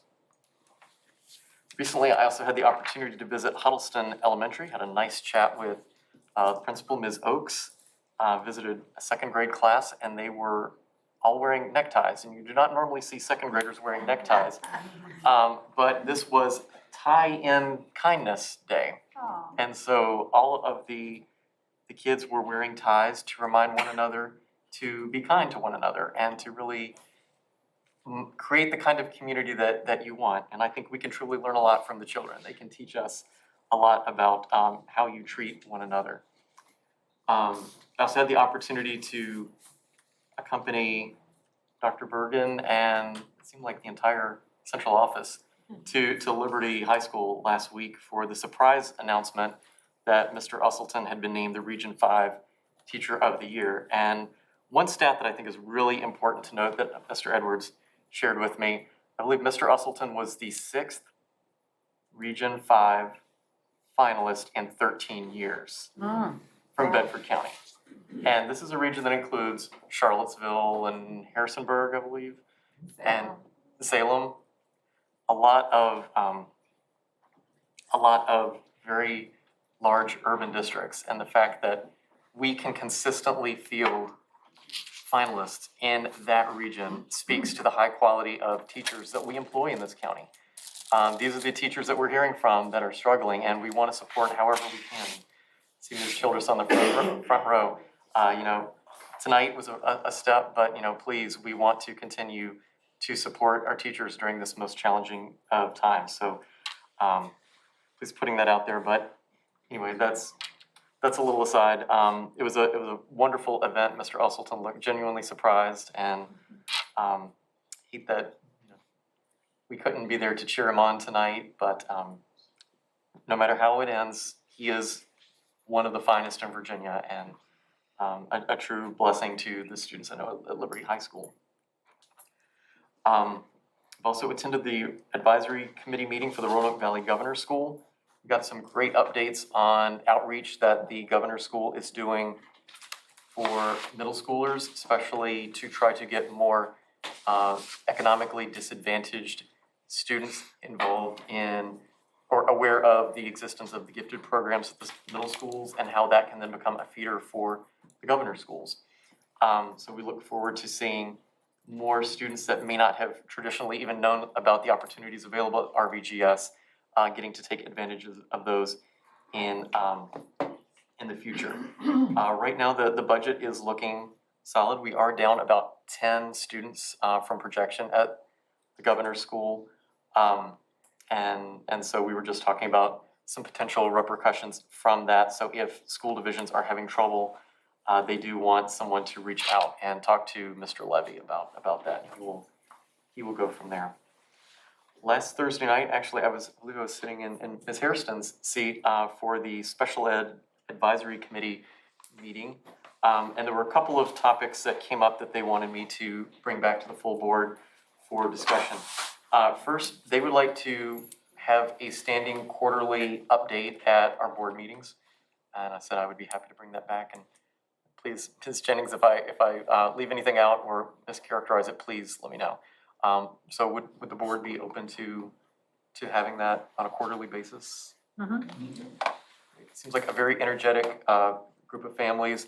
They want to get out in the community more so that families that have children that qualify for services are aware that they are here as a resource for them as well. And so they're going to be attending some different events to really get out there and connect with those families. So they want to share some of the good work that they're doing on a regular basis with the board.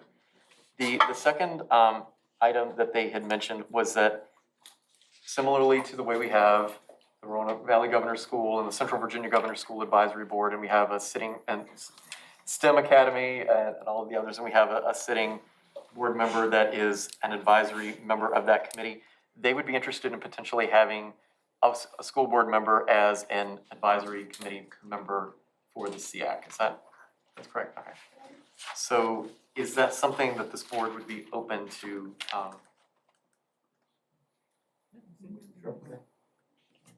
Ms. Jennings, do we have a timeline for when their next SEAC meeting? In November. November? Yes. Is it before or after our November It's meeting? usually before, we do it before, the CF meeting is before the board meeting. Okay. So November 5th is in my head, but I wouldn't swear on that. Okay.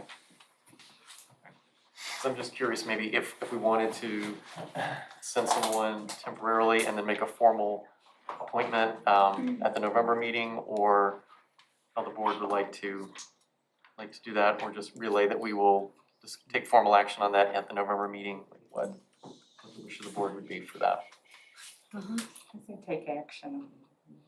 at the November meeting. So if anyone is interested in serving on that, let us know, and Yeah, I'll we do it. will. I'll do it unless somebody else wants to. So we'll put the two of you in the middle of the floor and you Oh, who can else fight wants to for do it, it? yeah. No, I'm not seeing any other hands. I would be interested in talking to them to understand what they're looking for. Okay, so The next CF meeting is November 4th. November 4th, okay. Can you meet here? Yes, at 5:45. So any of us can attend. Anyone can attend, absolutely, yep. Now, do we have to announce that two or more? If we had 3 or more here, it would have to be shared on the site, That's right? just- Now, Mr. Hill, if you wanna do that, that's fine. Say again? I was saying, if you wanna be that representative, that's fine. No, what I'm saying is if. If more of us attend. Yeah. More, two attend, then we need to announce that on the website. That's all I'm saying. I believe if there's 3 or more in attendance, it constitutes a meeting, so everything would have to be conducted just like a Yeah. regular. Why don't we let Mr. Hill attend and see what he thinks about that, and we can go from there.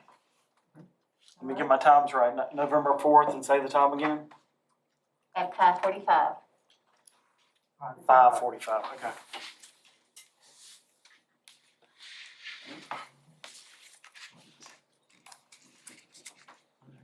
And then finally, at the same band competition at which JF did so well, Stanton River High School's Marching Golden Eagles participated. This was their first competition since COVID, and their first competition in their new uniforms, the brand new uniforms that they've been raising money for several years.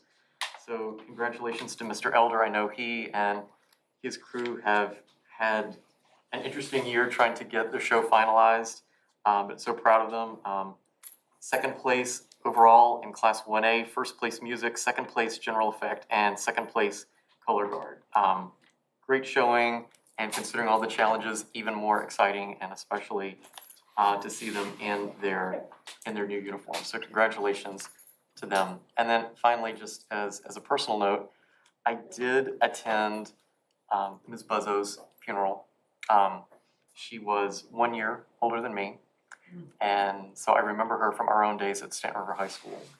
Every time I would visit Stanton River High School, you would always run into her somewhere in the school, and since COVID, she was the health screener at the front door in the office. She always told me she loved it when I came in because she could actually reach my forehead, unlike when Dr. Dewis would come in and she would have to jump up to try to catch him. And so Ms. Buzzo was just a one-of-a-kind human being. She leaves a huge void at Stanton River, and the Stanton River family is so close and so tightly knit. To lose a member in the way that we did and the time that we did was especially challenging. So, my heart goes out to her husband, her 13-year-old daughter, who now has to go through her life without a mom.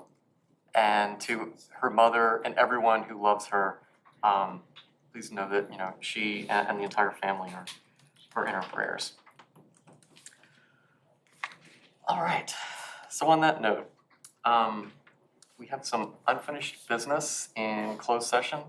So do we need to suspend the rules, or can we just vote back into closed session at this time? Just make some motion to go back. Mr. Chairman, due to unfinished business, I move that we go back into closed session pursuant to the Code of Virginia, Section 2.2-3711A1, 2, to discuss the assignment, appointment, performance, discipline, and release of contract for specific school board employees. Okay, so we have a motion by Ms. Kirby to go back into closed session. Do we have a second? Second. Second by Dr. Neely. All those in favor, please say aye. Aye. Opposed? Okay, we'll go back into closed session.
This morning I broke my glasses and poked myself in the eye, so I can't see in my glasses.